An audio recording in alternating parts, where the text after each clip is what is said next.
Hello, fellow night owls. Tonight we dive into the beautiful yet brutal time period that was feudal Japan.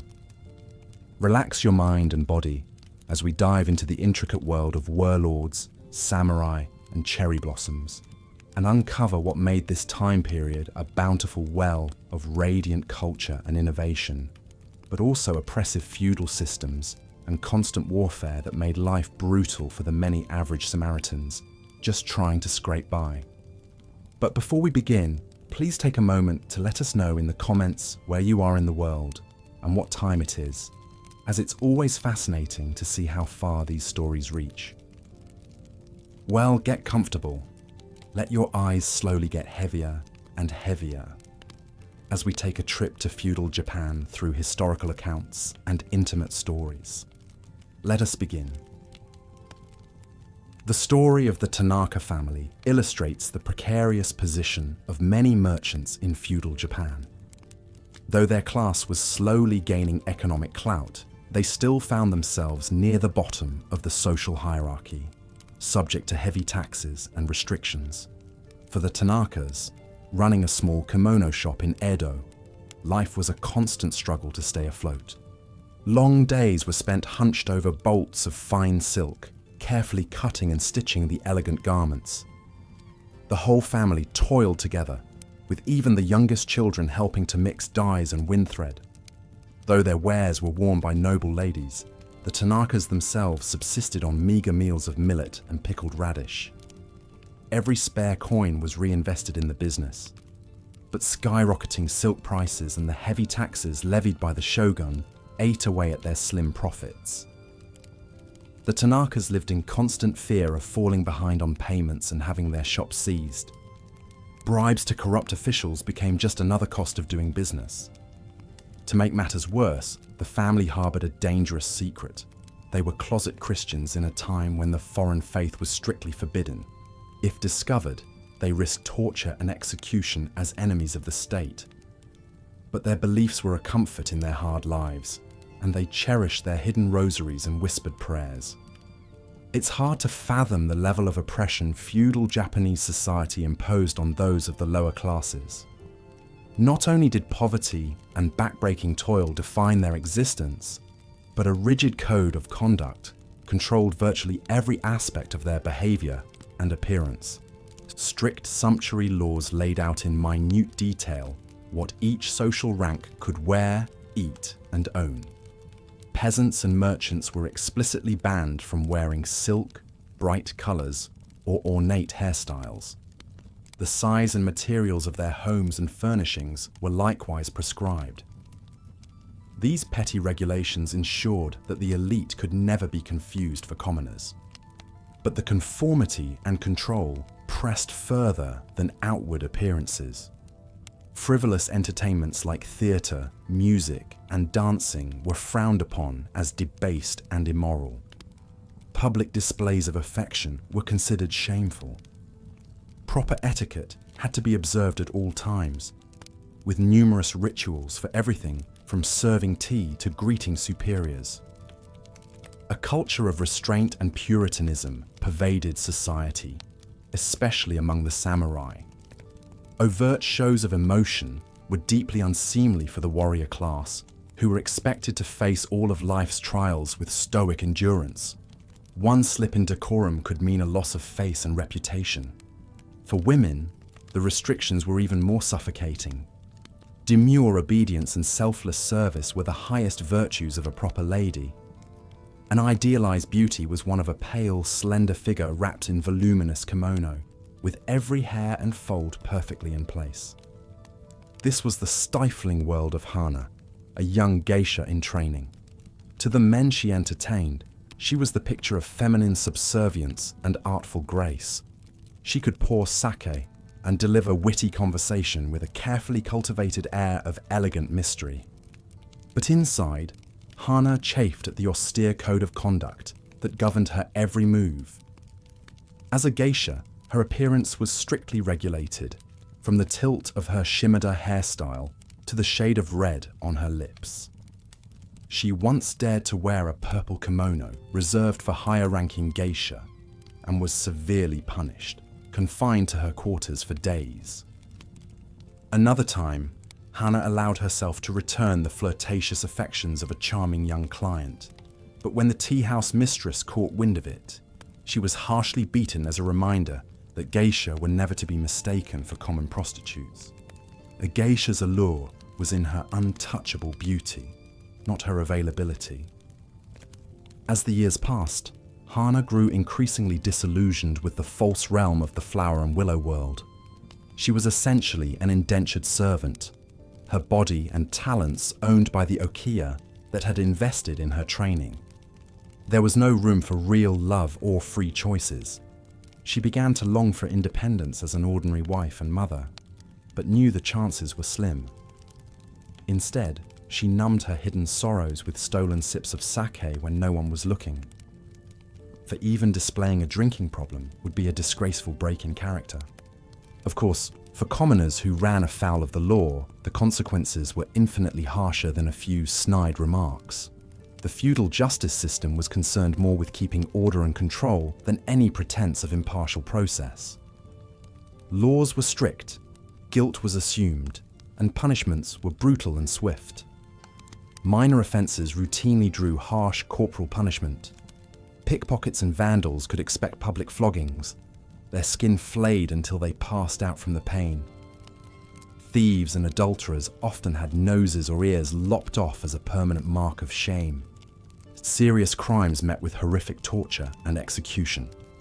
The techniques were various and prolonged: boiling, sawing, bludgeoning with heavy rods. Crucifixion involved tying the condemned to a cross and spearing them through repeatedly with razor-sharp bamboo shoots. Perhaps most infamous was death by grilling, a method reserved for arsonists and murderers. The convict would be tied spread eagle as hot coals were piled on their body, slowly roasting them over several agonizing days. Their charred limbs might be hacked off one by one until merciful death arrived. Pity the hungry young peasant who dared to filch a fish from the market. After the briefest of trials, he received 30 lashes with a wooden paddle, the vicious beating leaving him delirious and half dead. But as a repeat offender, his fate was likely sealed. Petty theft carried a sentence of beheading under the Tokugawa. Indeed, the threat of gruesome punishment loomed over all those without rank or connections. Judicial torture was regularly used to extract confessions, whether the accused was guilty or not. Tokugawa law explicitly stated it was better to convict an innocent man than let a guilty one go free. With virtually no rights or due process, commoners were helpless if charged with a crime, at the whim of daimyos and magistrates. False accusations were commonly leveled to remove political rivals or seize property and assets. Justice was utterly arbitrary for those without power. And so the spectre of the law was just one more weight bearing down on the backs of the people.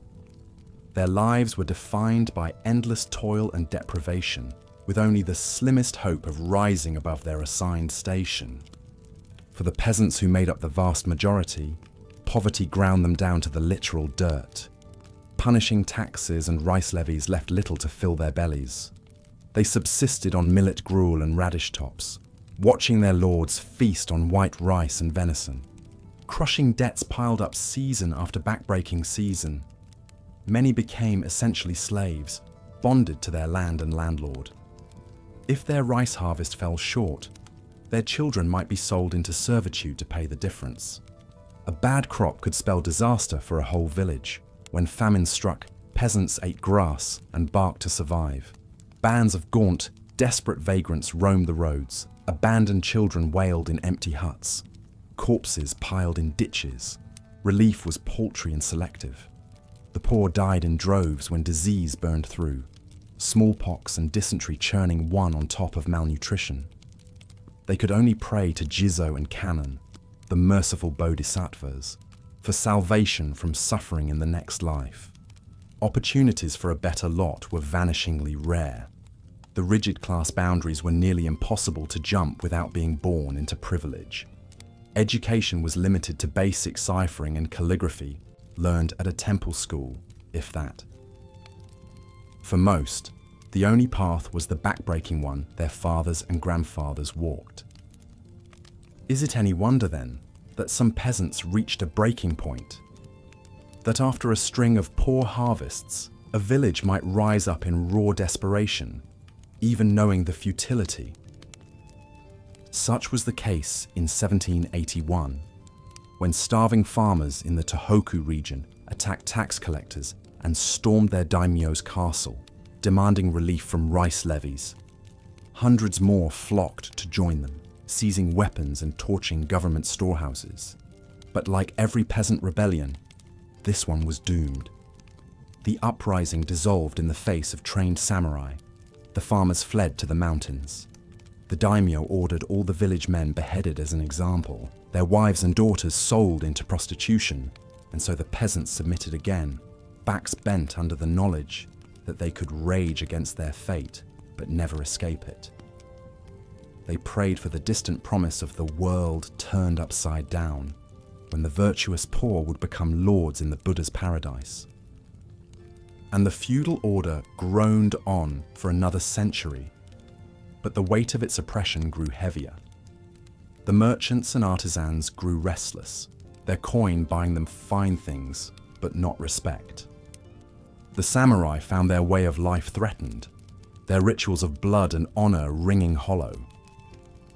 Cracks spidered through the foundation, the fury and desperation of millions upon whose stooped backs the elite few perched in splendor. And when the quake of foreign powers rattled Japan's gates, the great edifice of the Tokugawa finally toppled into dust and ruin. Looking back, it's hard to fathom the scale of human suffering that defined feudal Japanese life for all but the most privileged. The conformity and control bore down from every angle. The clothes on one's back, the wood of one's house, every tugged forelock and bitten tongue. The constant spectre of war, famine, and punishment. The rigid hierarchy deeming you base or noble by accident of birth, a fate not to be questioned. Modernity has brought its own horrors and iniquities, but reflecting on the past, there is some comfort in knowing that great change is possible, that even the most entrenched systems of oppression can crumble, that we can dare to imagine a society of justice and dignity for all.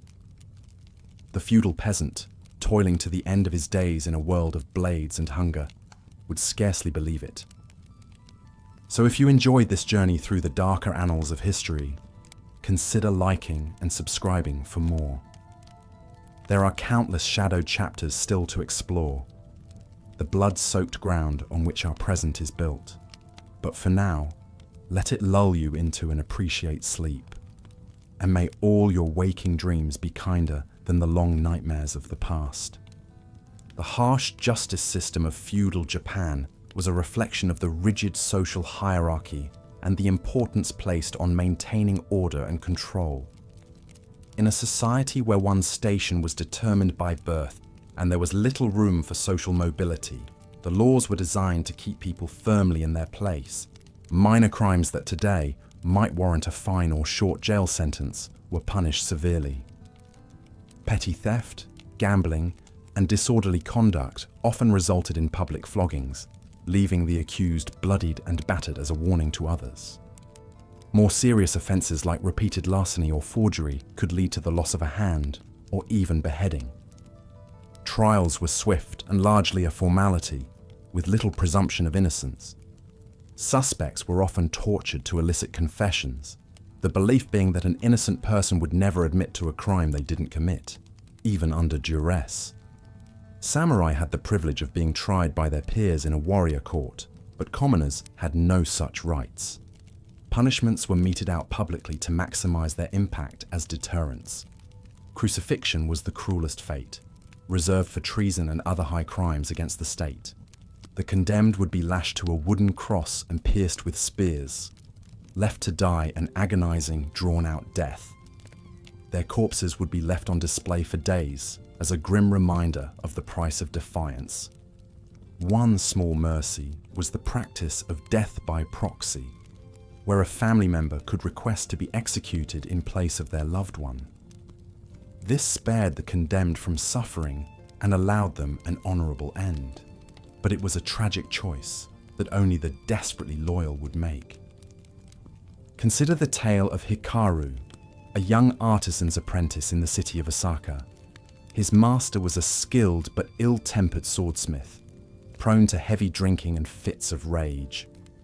One evening, when his master was berating him harshly over a minor infraction, Hikaru snapped and struck him with a tool, fracturing his skull.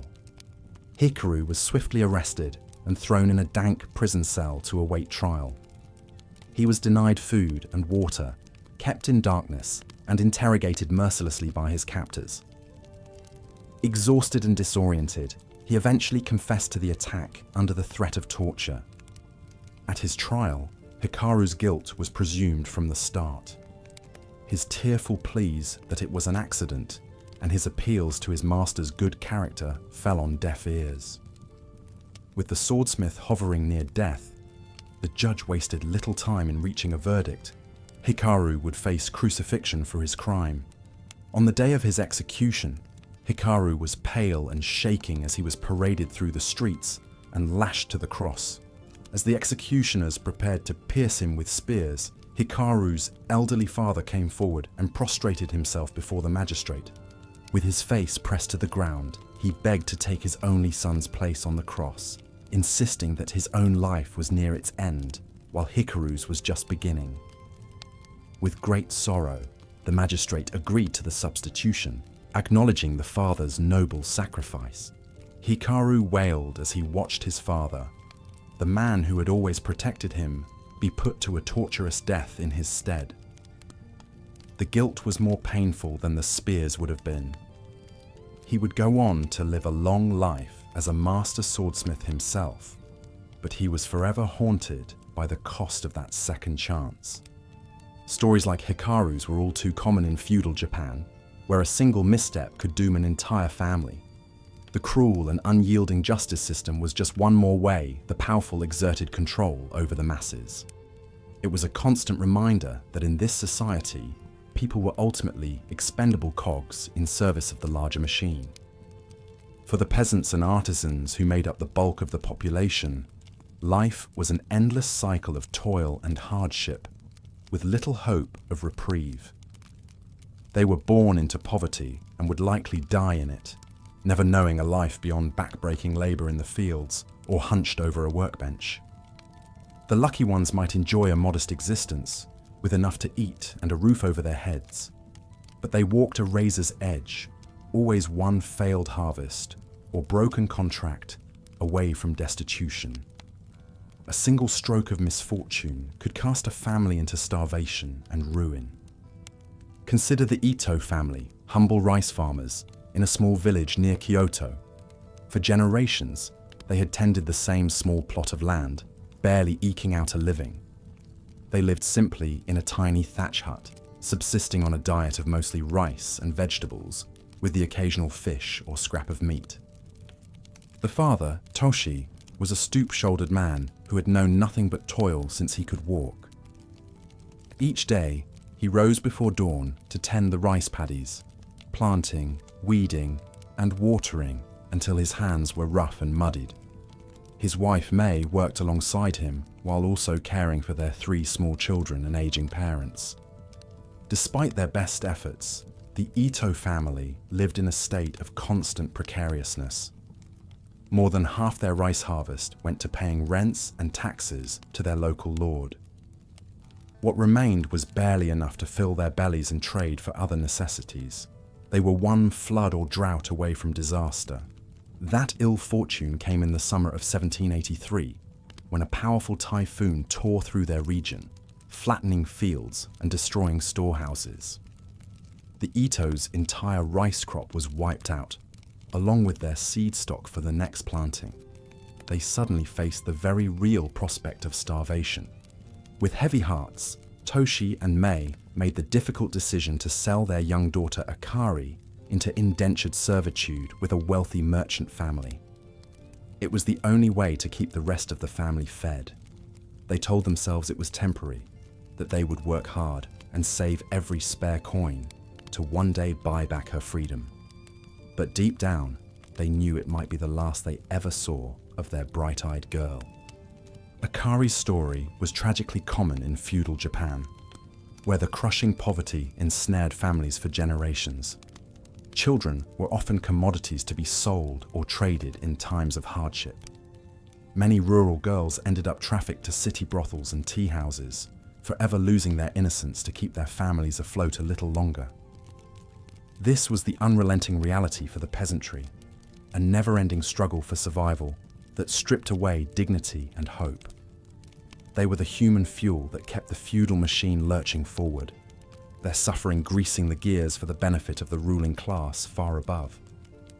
And so life ground on for the masses, a timeless cycle of hard labor, deprivation, and quiet despair, their fates dictated by the accident of birth. It would take a fundamental reordering of society for there to be any dreams beyond the unforgiving fields and the never-satisfied tax collector. But such change would be a long time coming. In the 15th century, a new philosophy began to take hold among the ruling elite that would further codify the rigid social hierarchy. Neo-Confucianism, as it was known, preached that social harmony depended on everyone knowing their proper place and dutifully fulfilling their role, no matter how lowly. At the top of this divine pecking order was the emperor, who reigned but did not rule. He was seen as a godlike figure, a direct descendant of the sun goddess Amaterasu, but held little practical power. That was wielded by the shogun, the supreme military leader who ruled in the emperor's name. Below the shogun were the daimyo, the feudal lords who controlled vast estates and armies of samurai. Though subordinate to the shogun, the daimyo enjoyed wide autonomy in their domains, essentially functioning as kings. They were expected to keep the peace, collect taxes, and provide military service when called upon. At the bottom were the peasants, artisans, and merchants, the vast majority of the population. Neo-Confucian thought held that they were inherently inferior to the samurai class above them, and that their only path to virtue was through obedience and service. Nowhere were these oppressive ideas more enthusiastically embraced than in Edo, the seat of the shogunate. There, conformity was the highest ideal, and any deviation from societal norms was seen as a threat to the natural order. The Tokugawa shoguns, who ruled Japan for over 250 years, were enthusiastic proponents of Neo-Confucianism. They used it to justify their authoritarian rule and the strict sumptuary laws that dictated every aspect of daily life. Commoners were told what they could wear, what they could eat, even what kind of houses they could live in based on their station. Peasants were forbidden from wearing silk and had to make their clothes from rough hemp or cotton. Merchants, though increasingly wealthy from trade, were banned from flaunting their success. Even the well-bred geisha were bound by countless rules governing their appearance and behavior.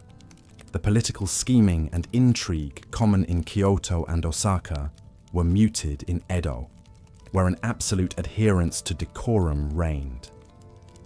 Samurai swaggered through the streets secure in their privileged status, while commoners bowed and scraped. Public criticism of the government was forbidden, and informers eagerly reported the slightest hints of rebellion. In this stultifying atmosphere, where etiquette and ritual came before all else, is where we find Haru, a young woman born into the merchant class. Her family ran a small but prosperous shop selling the fine paper used for calligraphy and official documents, giving them a tenuous link to elite society. From a young age, Haru chafed at the limitations placed on her as a woman and a commoner.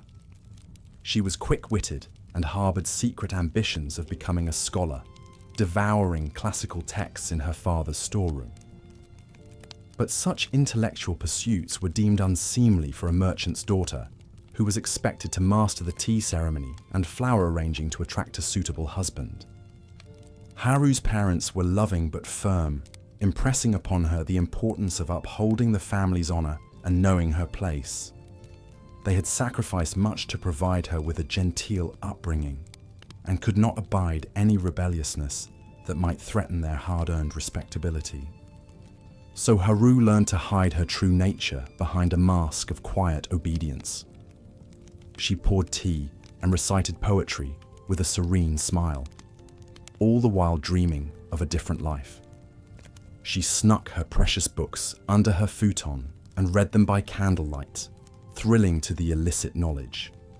Her nightly studies came to an abrupt end when her mother found her stash of subversive texts.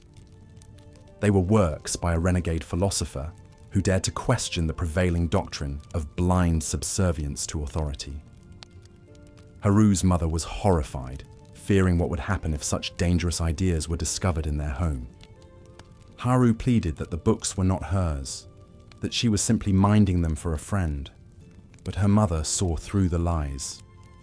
As punishment, Haru was confined to her room for a month, permitted to leave only to assist in the shop under close supervision. Her books were burned in the courtyard, the ashes scattered to the wind. From that day forward, Haru was chastened into meek compliance, resigned to the restricted path laid before her. She married the son of a fellow merchant, a kind but dull man who shared none of her intellectual curiosity.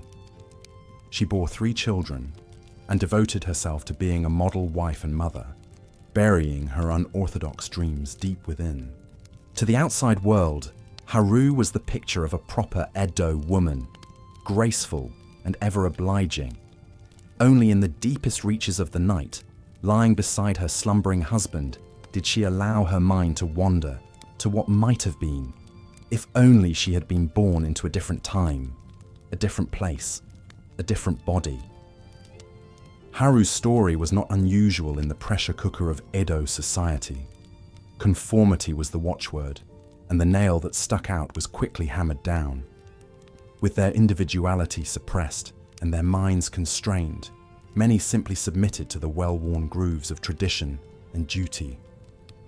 But in remote corners of the archipelago, far from the watchful gaze of the authorities, pockets of resistance smouldered. On the wave-battered islands of the far south, a strange foreign faith was taking root, promising a spiritual liberation from the rigid strictures of feudal life.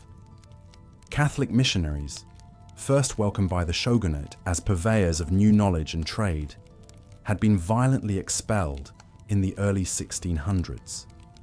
Christianity was banned as a subversive influence, its adherents forced to renounce their beliefs or face torture and execution.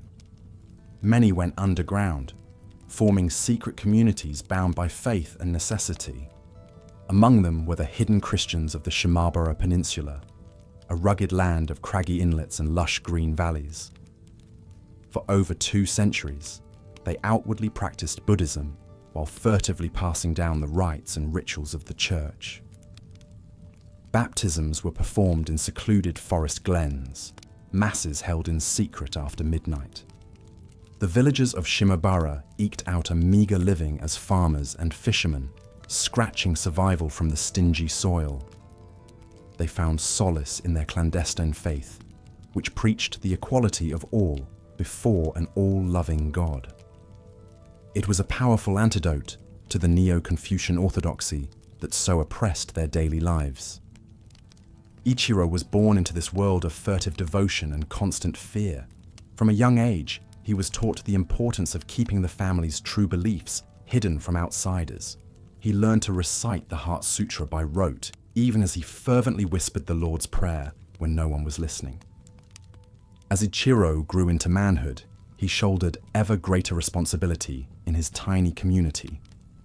He led prayer meetings in hushed seaside caves and officiated weddings with crudely fashioned crosses. To the outside world, he played the part of the earthy fisherman with a ready laugh and a bounty of coarse stories. But Ichiro was forever on guard, knowing that a single slip could bring the authorities crashing down on him and all he held dear. He lived with the ever-present dread of discovery, of failing in his sacred duty to carry the flame of his ancestors' faith.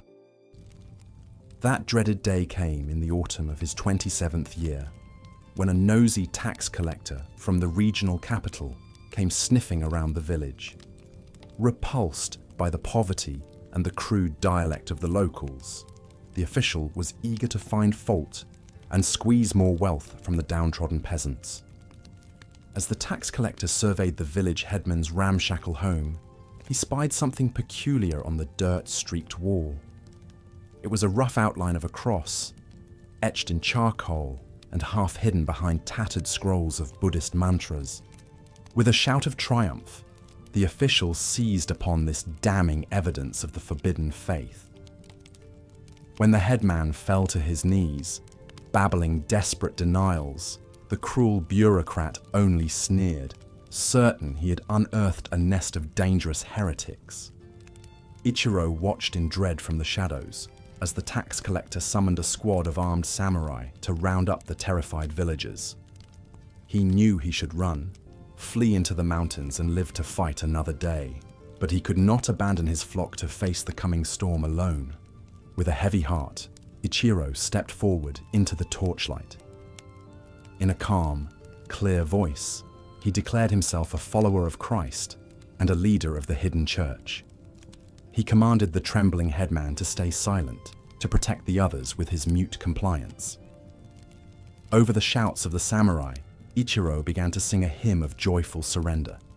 As the warriors fell upon him with their clubs, Ichiro rejoiced in the knowledge that his sacrifice would buy precious time for his fellow believers to scatter and regroup. He would gladly bear the coming torments, content in the promise of a glorious reward in the world to come. Ichiro's story was a testament to the quiet, stubborn resistance that persisted in the forgotten corners of feudal Japan. For all the shogunate's ruthless suppression, it could not fully extinguish the spark of spirit that yearned for something more than the stifling confines of the feudal order. But such defiance came at a terrible cost. The hidden Christians of Shimabara were brutally rooted out and executed en masse, their villages razed, and their names blackened in the official histories. It would be many generations before their descendants could practice their faith openly, free from the suffocating pall of persecution. Surveying the panorama of feudal Japan, one can only marvel at the fortitude of those who endured such unrelenting hardship and injustice.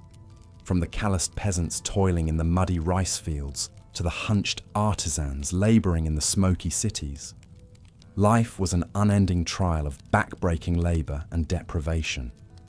The ruling samurai class, for all their lofty pretensions of honor and bushido, were little more than glorified thugs, lording their military might over the cowering masses. Obsessed with rank and protocol, they were quick to take offense and mete out harsh discipline for the slightest breach of their precious codes. Women, already subservient chattel, faced especially dismal prospects. Denied education and agency, they were valued only for their utility as submissive wives and fertile wombs. The heroic few who dared to rebel against their prescribed roles faced crushing ostracization and violence. This was the lot of the common people of feudal Japan, to be born into suffocating obligation, to live in constant scarce. As we've seen, life for the vast majority during the long centuries of feudal Japan was defined by endless toil, deprivation, and a rigid social order that kept people firmly in their place from the moment of birth until death finally released them from their suffering. One of the most striking examples of this entrenched inequality and oppression was the plight of the Burakumin, Japan's untouchable underclass.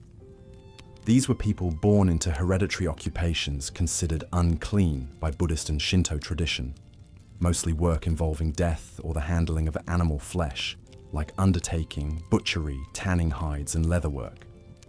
Imagine being born into this reviled caste through no choice of your own, your family trapped for generations in a self-perpetuating cycle of discrimination and squalor.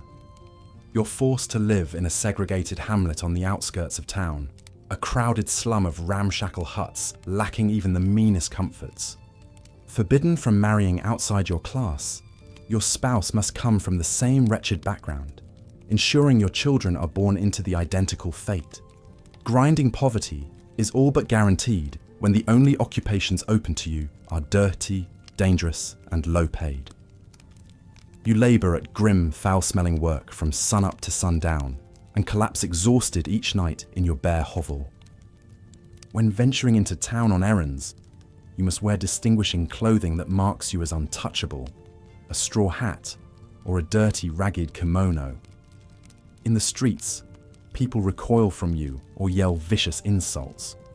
Shopkeepers charge you inflated prices or refuse to serve your kind at all. Dehumanizing discrimination follows you at every turn. Your children too face constant ostracism and bullying. Other families forbid their sons and daughters from associating with yours. No matter how bright and capable they may be, your offspring are barred from all but the lowliest occupations. They're turned away from schools, apprenticeships, and temples, condemned to the same wretched existence you've known since birth. This is the excruciating reality Saburo Yoshioka was born into in a Burakumin ghetto on the edge of Kyoto in the late 1700s. As a young boy, Saburo chafed at the demeaning restrictions and tried to venture out into the wider city. But when the other children noticed his telltale straw sandals and filthy rags, they taunted him mercilessly, pelting him with pebbles until he fled back to the muddy alleys of the outcast's slum. Saburo's father, like his father before him, eked out a meager living as a leather worker. He took cowhides from local slaughterhouses and tanned them for months in great stinking vats of caustic vegetable tannins, before working the rough leather into sandals, saddles, and scabbards. It was filthy, noxious work, but the only trade open to an untouchable man. From the age of 7, Saburo was put to work in his father's fetid tanning yard. The astringent stench of cow urine and caustic lime permanently saturated his skin and hair. His hands became pocked with putrid sores from the hides soaked in their toxic baths. At the end of long days up to his shins in the tanning pits, he would come home reeking, his lungs seared from the fumes.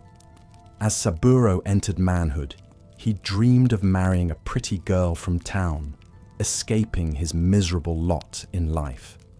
In the spring, he began slipping into Kyoto on market days, hoping to catch the eye of some lovely maiden, but he quickly learned even a friendly smile in his direction was out of the question. The city girls turned up their noses at his stench and scurried away in revulsion, sometimes spitting in his direction to ward off his pollution. Despairing, Saburo finally wed the daughter of the local gravedigger in a perfunctory ceremony, resigning himself to perpetuating another generation of ostracized outcasts. Together they raised 3 children in the same hovel he had grown up in, barely managing to keep them fed by their combined toil at society's foulest tasks. Though a proud man, Saburo was forced to hide his face behind a woven reed hat in town, lest he provoke a torrent of abuse. Once, when he dared look a samurai in the eye, the warrior smashed him in the face with an iron-studded jita, knocking out his front teeth. Saburo had no legal recourse, as the feudal authorities cared little how society's dregs were bullied and brutalized.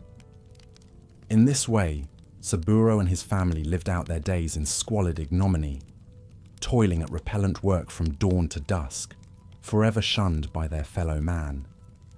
They were trapped at the very bottom of the social order, their choices and chances extinguished from birth. For generation after generation, the Burakumin molded in their ghettos, feudal Japan's permanent, untouchable underclass. Of course, life was scarcely less constricted for the peasantry at large. Though spared the extreme stigma of the Burakumin, farm folk too found themselves locked into a bleak station fixed at birth. Serfs bound to the land of their local lord, they enjoyed precious few freedoms beyond the grueling labor that filled their waking hours.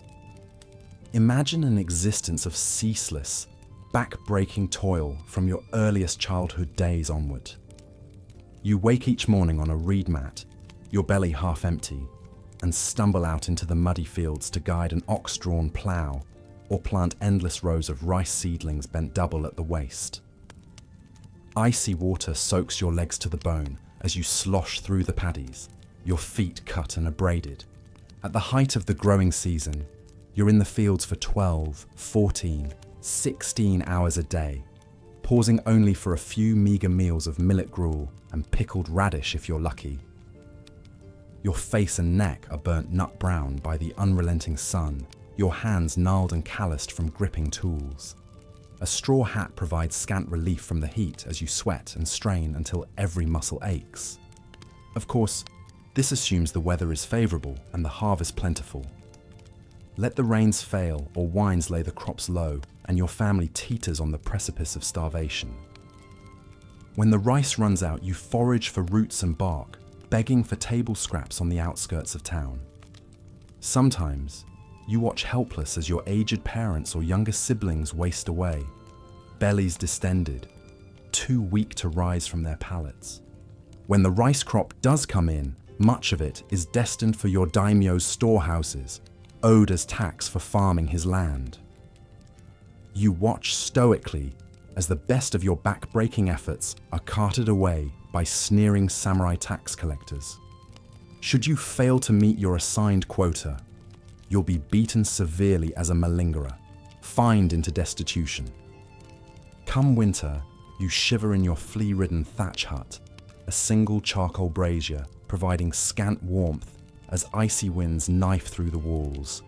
You wrap yourself in a tattered, lice-ridden kimono and dream of spring's distant arrival. But you know full well it heralds only a return to the ceaseless, bone-wearying drudgery that has defined every moment of your wretched life.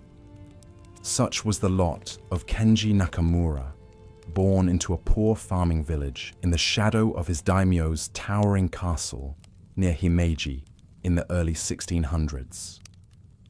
From the age of 5, Kenji was in the rice fields beside his father, doing what he could to contribute to his family's survival. His childhood was an endless blur of blistered hands, aching muscles, and growling hunger. At 13, Kenji watched helpless as his mother wasted away with fever after a meager harvest. Her once strong body reduced to little more than a skeleton wrapped in paper-thin skin. He helped dig her grave in the rocky soil behind their hut, weeping as his father intoned a simple prayer to Amida Buddha for her salvation in the Western paradise.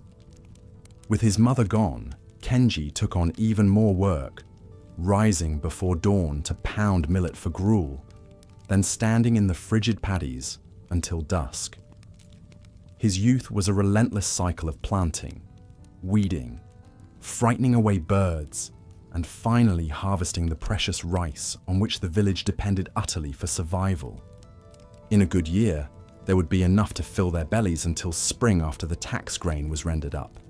In a bad one, they would huddle in their huts as the snow fell, subsisting on a thin gruel of boiled bark and bran, praying they would not follow their weakest members to the grave before the planting season renewed them. As a young man, Kenji did as was expected of him, and married a plain farmer's daughter from the next village, taking her into his family's hut to bear the next generation of downtrodden tillers bound to their lord's land. She laboured stoically beside him in the fields and rice paddies, even when heavy with child, pausing only to squat in the mud and deliver the next infant. Over the years, Kenji watched 4 of his children succumb to the usual ailments of the peasantry. 2 were carried off by dysentery, 1 by the pox, and another by a wasting cough that left him shaking and drenched in sweat as he gasped out his final rattling breaths. Such losses were expected among the farm folk, inured as they were to the precariousness of life. Kenji counted himself fortunate that 2 of his sons and a daughter survived to adulthood, knowing they would take their place beside him in the never-ending labour of their allotted plot. They would marry, bear children of their own, and one day open a spot in the earth for his weary bones. The cycle of toil, hardship and acceptance would continue unbroken, as it had for generations beyond memory. Looking back over his life from the vantage point of stooped and aching old age, Kenji sometimes wondered if some other existence was possible. He thought of the village headman in his fine silk kimono, the samurai with their polished swords and lacquered armor, the fat merchants who sold his milled rice in the distant city, living lives he could scarcely imagine. But in the end, he accepted that he had lived as his father had lived, and his father before him. He had endured, providing for his family as best he could against the deprivations of an indifferent world. There was a certain hard-won dignity in that. So, from cradle to grave, the peasantry of feudal Japan lived out their humble, circumscribed lives. They were born to their ceaseless labor, married to perpetuate it, and died never knowing anything else. Bent over in the paddies, crouched by smoky hearths, they watch the seasons change and the years roll by, toiling under the watchful gaze of castle keeps and temple spires erected on the fruits of their efforts. They shouldered the burden of their thankless station, scarcely daring to dream of a life less mean. But every so often, a bolder soul would arise, questioning his ordained place and galvanized to action. And as the Edo period lurched toward a chaotic close, those voices of dissent would grow louder, straining against the bonds of the ancient feudal order. One such man was Hideki Ito, a peasant from a hardscrabble village in the mountains of Honshu. Like his fellow farmers, Hideki had known backbreaking labor, gnawing hunger, and arbitrary exploitation at the hands of the samurai class since boyhood. But deep in his breast smoldered the embers of righteous anger at the injustice of his state. When a cruel, new daimyo assumed control of his domain in the 1860s, Hideki found he could bear no more. The daimyo, eager to squeeze every last zeni of productivity from his land, raised taxes to a crippling degree and ordered his samurai to flog farmers who fell behind in their quotas. That year, when an early frost decimated the harvest, he turned a blind eye as his people wasted and starved, unwilling to dip into his ample stores of reserve rice. Simmering with barely suppressed rage, Hideki began meeting with like-minded men from surrounding villages. In the dead of night, they gathered in the woods to vent their anger and contemplate rebellion. At first, such talk terrified Hideki, knowing the ruthlessness with which peasant uprisings were put down. But as he watched his fellows grow ever more gaunt and hollow-cheeked, his own young daughter wilting away, his fury overcame his fear. That spring, Hideki and his band made their move. In a meticulously coordinated strike, they set upon the daimyo's tax collectors as they made their rounds, beating them senseless and seizing their ill-gotten lucre. They raided government storehouses, distributing rice and tools to the jubilant local farmers. Giddy with success, Hideki led his swelling mob toward the daimyo's castle, torches in hand. But he had gravely underestimated the speed and brutality of the ruling class's response. Informed of the uprising, the daimyo dispatched his most ruthless samurai on horseback, armed to the teeth. They rode down upon the rebel mob, trampling men beneath the hooves of their steeds, cutting down others in a whirlwind of flashing swords. The farmers scattered in terror, their farming tools no match for the samurai's blades. In the chaos, Hideki caught sight of the samurai commander, a sneering man astride a black charger. Half mad with righteous fury, Hideki lunged at him, swinging his crude stake with all his might. But the samurai contemptuously knocked it away with his sword, then cleaved Hideki's skull in two with an effortless riposte.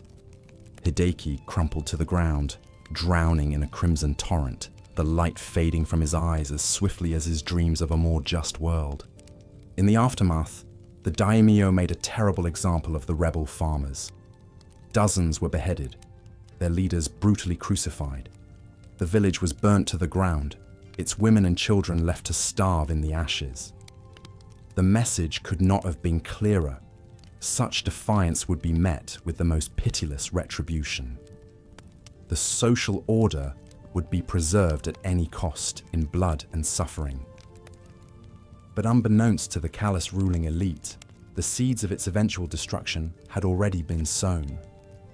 The injustices and contradictions of the feudal system were becoming impossible to ignore, even as foreign powers were knocking at Japan's long-sealed doors. The time of the samurai was drawing to a close, the fury of the downtrodden peasantry no longer so easily contained. The Japanese people would endure yet more chaos, bloodshed and upheaval before emerging into the light of the modern era. But emerge they would, shaking off the stagnation of centuries, embracing the revolutionary ideals of progress, openness and equality.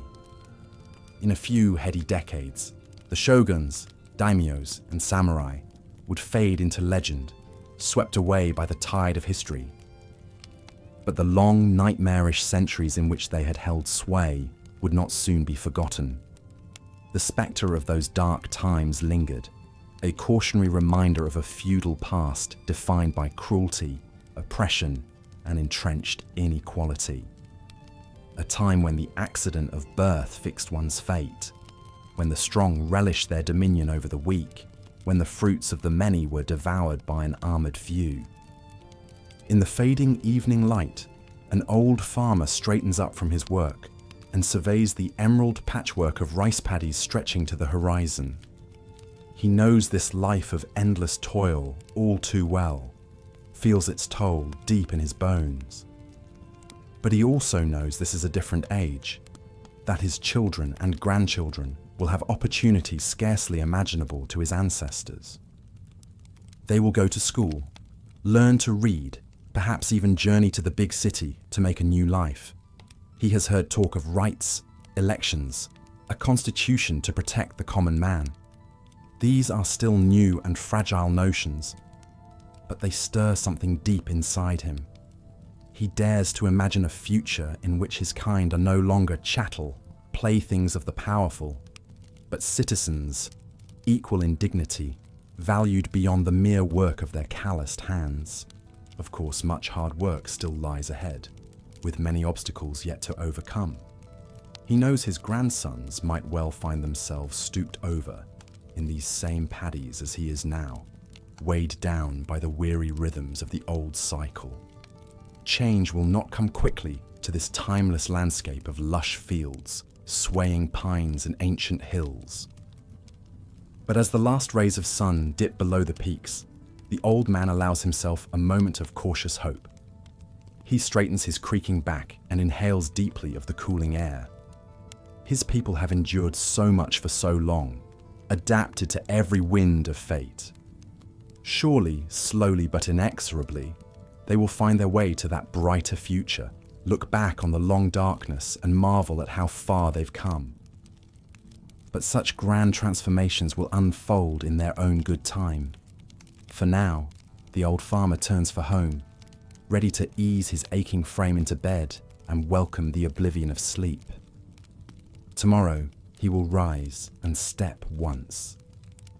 Through all these tales of hardship and brutality, a picture emerges of a society where the accident of one's birth overwhelmingly determined the course of their life. The class you were born into was the class you died in, with precious little chance of rising above your station no matter how capable or industrious you might be. For the vast peasantry, life was an unrelenting struggle against hunger, toil, and the constant threat of violence from their samurai overlords. Most barely scraped by, surviving on millet, barley, and a few precious scraps of vegetables. Meat was a rare luxury. In lean years, which were all too common, many were reduced to eating grass and roots to fill their bellies as famine stalked the land. The peasants worked from sunup to sundown in the rice paddies and fields, their backs permanently stooped from the ceaseless labor. They lived in fear of displeasing their lords, knowing that any perceived insolence could bring a swift and brutal beating from the samurai enforcers. It was a life of few creature comforts and many hardships, with little to look forward to but more of the same. Even for the artisans and merchants who enjoyed a slightly higher station, life was far from easy. Though some of the merchant class grew wealthy from trade, They still sat at the bottom of the social hierarchy, disdained by the samurai elite. Sumptuary laws kept them from flaunting their success, dictating the size of their houses and the fabrics they could wear. Stepping outside the boundaries of one's rank was harshly discouraged. The craftsmen and artisans, while skilled in their trades, likewise had little autonomy. They laboured under the rigid control of guilds that limited their production and pricing. Original designs were stifled in favour of time-tested traditional motifs. An independent spirit could bring censure and sanction from the guild masters. Perhaps worst off were the outcasts of society, the ETA and Heinin underclasses. These people were forced into degrading occupations and made to live in segregated settlements on the fringes of towns and cities. They were seen as subhuman, tainted by their association with death and waste. Treated as untouchables, they could be abused and even killed without consequence. For all outside the samurai class, advancement was nigh impossible. Society was a ladder with most rungs missing, the way upwards blocked by the Neo-Confucian doctrine that preached rigid hierarchies as the natural order of things. You were born into your role, you fulfilled your duties with obedience and humility, and you died with a little mark on the world. Even among the ruling samurai class, life was far from an idyll. The way of the warrior was romanticized as a life of honor and glory, but the reality was often short, brutal, and bleak. If you were fortunate, you served your daimyo lord faithfully and died of old age. But a shadow of violent death always loomed. Any misstep or defeat could demand the gory self-sacrifice of seppuku to absolve your shame. Most samurai prepared for this possibility, penning death poems to be read upon their bloody demise. The famed samurai warrior Toyotomi Hideyoshi exemplified the ruthless spirit of the age. Born a lowly peasant through sheer ability and unscrupulous politicking, he rose to become the most powerful man in Japan, ruling as regent in the late 1500s. He was known for his brutal policies, including the persecution of Christians and a series of invasions of Korea that left millions dead. Hideyoshi's megalomania knew no bounds. In one infamous episode, he ordered the ears of 30,000 slain Korean soldiers sent back to Japan, pickled in brine, to be entombed in a grisly mound as a war trophy. The great hero of unification had a vast cruel streak reflecting the harsh realities of the time. For all classes and castes of feudal Japanese society, life was often nasty, brutish, and short. War, famine, poverty, and oppression were inescapable facts of life for most. The code of Bushido and the refinements of art and culture sat in uneasy coexistence with a system that imposed a stark brutality on the populace. Even the highest lords lived under the constant spectre of shifting alliances, coups, and violent overthrow. Any perceived weakness could prove fatal in the cutthroat world of feudal politics. The price of power was eternal vigilance against usurpers and rivals. This state of affairs would continue for centuries until the feudal system finally began to buckle in the 1800s under the pressures of economic change, Western influence, and rising discontent among the lower classes. The shogun's hold on power would give way, and a new era would dawn with the Meiji Restoration in 1868. But for the generations that lived and died under the weight of feudal oppression, life was often a trial of endurance in the face of great adversity. The human spirit persisted, finding what joy it could amidst the hardships. But daily existence was a far cry from the romanticized image of the noble samurai and his loyal retainers. The reality was harsher, crueler, and far more stratified. It was a time of short lives and long sufferings for all too many. The feudal centuries cast a long shadow over Japanese history, a reminder of the darkness that can reside alongside the light in the human story.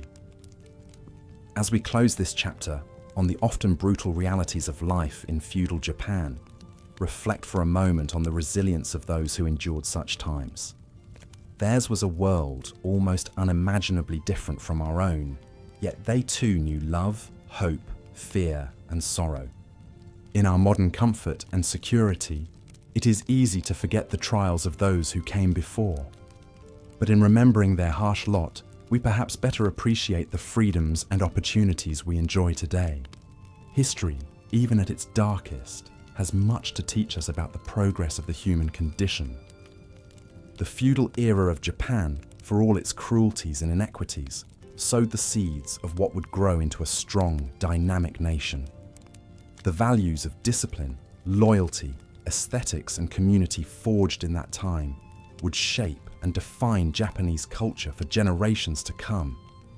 A long road still lay ahead, but the first steps had been taken. And so, as the sun sinks low over the feudal horizon, we bid goodnight to this bygone age. May your dreams be gentler than the times we've spoken of, and your days brighter than those of ages past. If you found this tour through history engaging, your loyal guide would be most honored by a like and a subscribe. There are always more stories to tell.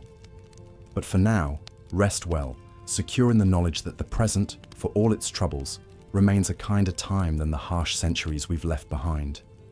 The past recedes, but its lessons linger on.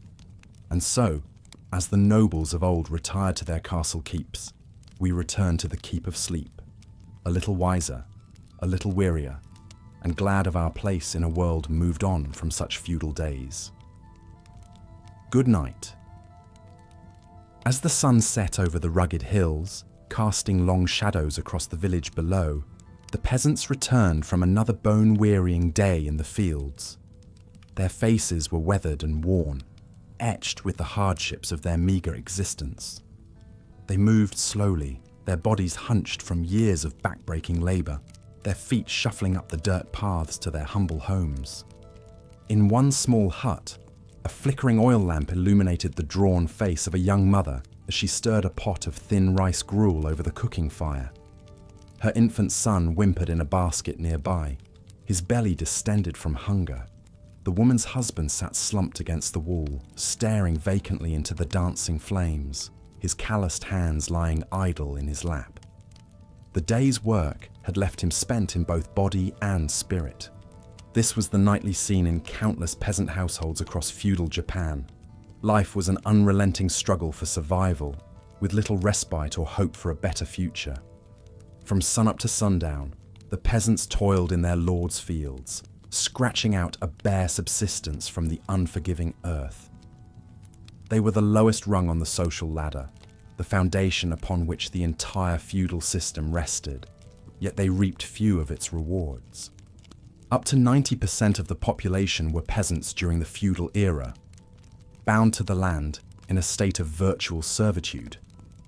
Though not technically slaves, they were not free to leave their villages or change their lot in life.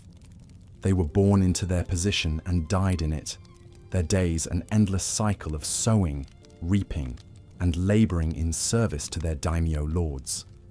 The daimyo were the wealthy landowners who ruled over their peasants like petty kings. From lavish castles overlooking vast domains, they wielded total authority over their subjects' lives. The peasants worked the daimyo's land, paid him taxes in rice and other goods, and even fought in his armies when called upon. In return, they received the dubious privilege of eking out a marginal living for themselves from whatever scraps were left over. It was a precarious existence, forever at the mercy of forces beyond the peasants' control. A late frost, a summer drought, or a plague of locusts could spell disaster, destroying the crops and plunging the village into famine. With no surpluses or safety nets to fall back on, a bad harvest could mean starvation and death for the weakest and most vulnerable. Even in good times, peasant families teetered on the knife's edge of destitution. Most barely grew enough food to fill their own bellies, let alone pay the daimyo's taxes and still have something left to sell or trade. They subsisted on a monotonous diet of rice, vegetables, and the occasional bit of fish if they were lucky enough to live near the coast. Meat was a rare luxury, as were the colourful silk kimono worn by their samurai overlords. Rough homespun cotton was the fabric of the peasant class. Their homes were equally humble, small, dark huts of wood and mud with thatched roofs, often housing both human and animal occupants. A typical peasant family lived, ate, and slept together in a single smoky room, with only a few worn futons laid out on the dirt floor for furniture. Privacy was non-existent, and sanitation primitive at best. It was a breeding ground for disease, especially in crowded villages where sewage flowed in open gutters. Fire was an ever-present danger in these cramped, ramshackle settlements.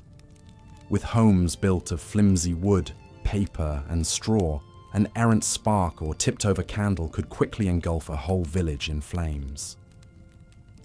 The great city of Edo, which would later become Tokyo, burned to the ground multiple times over the centuries, leaving tens of thousands homeless in the ashes. If they were fortunate enough to escape calamities of weather, pestilence, and fire, the peasants still had to contend with the depredations of their social betters. Samurai were notorious for their casual cruelty to those beneath them, seeing the peasantry as little more than human chattel to be used and abused at will. Tales abounded of villagers being forced to kneel in the mud for hours or even days as punishment for minor transgressions, of farmers being beaten senseless for perceived disrespect, of women being violated by bored samurai without consequence. The constant threat of violence was a fact of life for the peasantry, as rivalries between daimyo frequently erupted into open warfare across the countryside. When armies clashed, it was the villagers who suffered most, their homes and fields becoming a battleground for the armoured samurai on horseback. Crops were trampled, livestock slaughtered, and whole villages put to the torch as the warring factions laid waste to each other's domains. Thievery and brigandry were rampant during these periods of unrest, as desperate peasants turned to raiding and plundering to survive. Bands of ronin, masterless samurai dispossessed by the chaos, roved the land, extorting food and valuables from the cowed populace. Even in times of relative peace, highwaymen lurked in the mountain passes and forests, preying on travelers and merchant caravans. With the samurai busy fighting each other, there was often little protection for the common folk. For all the miseries and injustices they endured, the peasants had virtually no recourse or path to a better life.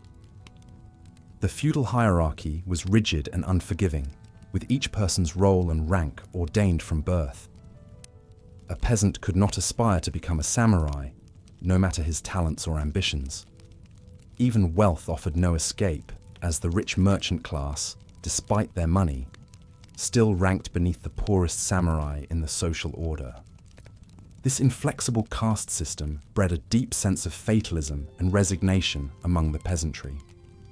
They knew that their lot was to endure, to bear their hardships with stoic acceptance, and to find what small comforts they could in family, community, and faith. Buddhism, with its emphasis on the impermanence of worldly things and the release from suffering through enlightenment, held particular appeal for the downtrodden masses. But not all accepted their fate quietly.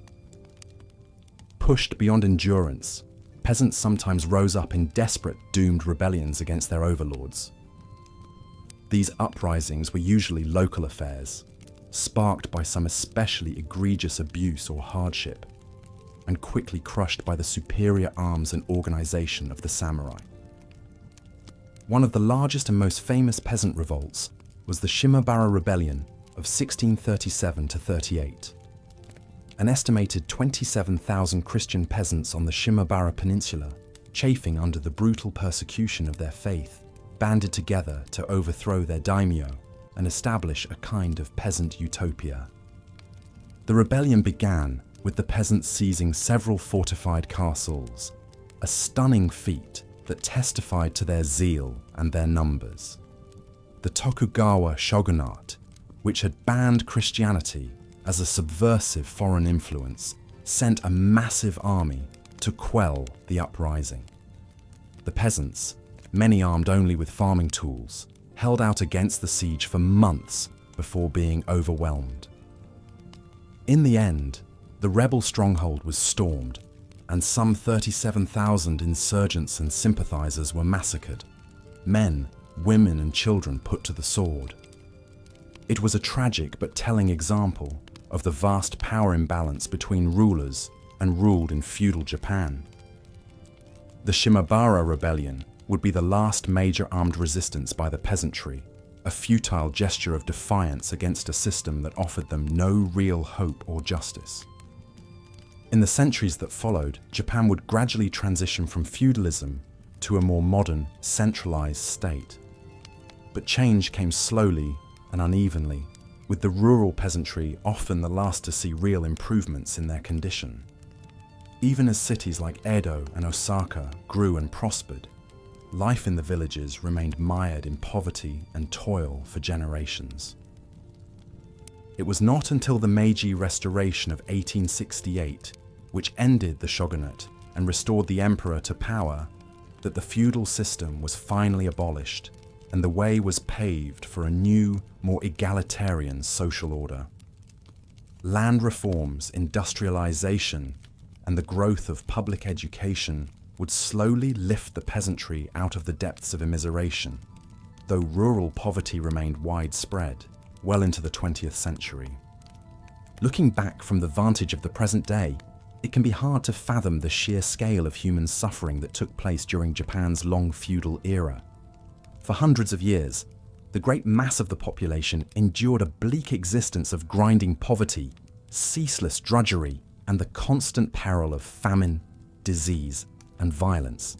It was a time when a person's life was circumscribed from birth, their fate fixed by the accident of their social class.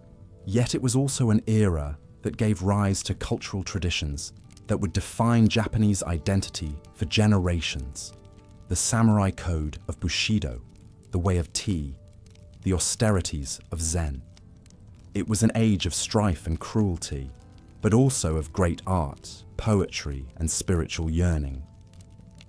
Perhaps more than anything, it was a time of endurance, when the Japanese people, through sheer tenacity and resilience, weathered the long centuries of hardship to forge the foundations of the modern nation we know today. As we reflect on this history from the comfort and security of our own age, it is a humbling reminder of the progress we've made and the struggles of those who came before us. It is a testament to the indomitable spirit of the human race, which has somehow managed to endure and even thrive through the darkest of times. And it is a challenge to us to use our own relative good fortune to build a world of greater justice, compassion, and opportunity for all. And with that quiet reflection, we come to the end of our journey through the brutal realities of life in feudal Japan.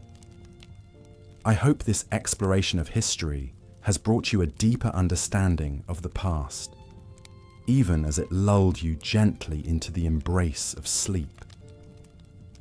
If you enjoyed drifting off to the sound of these tales, be sure to like this video and subscribe to the channel for more soothing bedtime stories steeped in the fascinating annals of human civilization.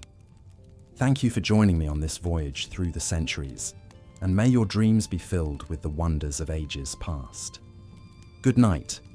Life under the strictly regimented feudal system was a constant struggle for survival, especially for the lower classes who made up the vast majority.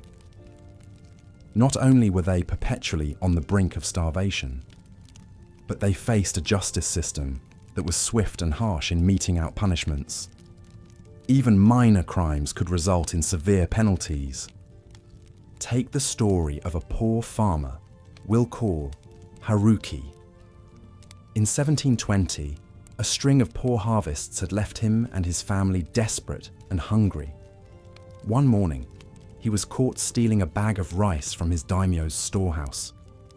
Haruki was quickly arrested and hauled before the local magistrate. There was no real trial, just a swift summary of his obvious guilt. The sentence was read out. For the crime of stealing from his lord, Haruki would be crucified. Crucifixion was a fairly common form of execution in feudal Japan, often used for serious crimes against the state or one's superiors. The condemned would be tied or nailed to a cross and left to die a slow, agonizing death from exposure and asphyxiation, serving as a grim public warning to others. Haruki spent his final hours tied to a rough wooden cross on the outskirts of his village. As he hung there painfully, slowly dying, he served as a potent reminder of the draconian price to pay for violating the social order, no matter how desperate one's circumstances. His wife and children would now be destitute, likely forced to sell themselves into servitude to avoid the same fate. This was the unrelenting harshness of feudal justice, swift, brutal, and merciless, aimed at keeping the masses cowed and obedient through terror. There was no concern for circumstance or mercy for the unfortunate. The system existed to preserve the rigid hierarchy, not serve real justice. Even for those not facing the executioner's blade or the crucifixion's stake, the constant threat of draconian punishment kept people trapped in their oppressive roles. A samurai who failed in his duties, a peasant who fell behind on his taxes, a woman who displeased her husband, all could face physical punishment, imprisonment, exile, or worse under the feudal laws. The result was a society of stifling conformity, where stepping out of line even a little could spell one's doom. This atmosphere of harshness and fear even permeated the arts of the time. The great haiku poet Matsuo Basho, who lived from 1644 to 1694, often reflected on the themes of life's transience and the ever-present spectre of death in feudal Japan. One of his most famous works goes, "Summer grasses, all that remains, of warriors' dreams." In just a few simple words, Basho captures the melancholy truth of his era, that even the mightiest samurai were ultimately as ephemeral as summer grass, their glories fleeting and forgotten in death. The poem is a poignant reminder of the relentless brutality of the age, where death was always close and life was all too often nasty, painful, and short. As the Tokugawa period dragged on, the rigidity and oppressiveness of the feudal system began to strain under its own weight. The ruling shogunate increasingly struggled to maintain centralized control over the fracturing domains. Samurai found it harder to justify their privileged status in an era of extended peace. Merchants chafed at the restrictions placed on them even as their wealth and influence grew. Peasants, driven past the point of endurance by famines and excessive taxation, launched several major rebellions. The old order was slowly crumbling, but it would take a seismic shock from the outside world to finally topple it. That shock came in 1853, when American Commodore Matthew Perry steamed into Edo Bay with his fleet of modern warships, forcing an end to Japan's centuries of self-imposed isolation.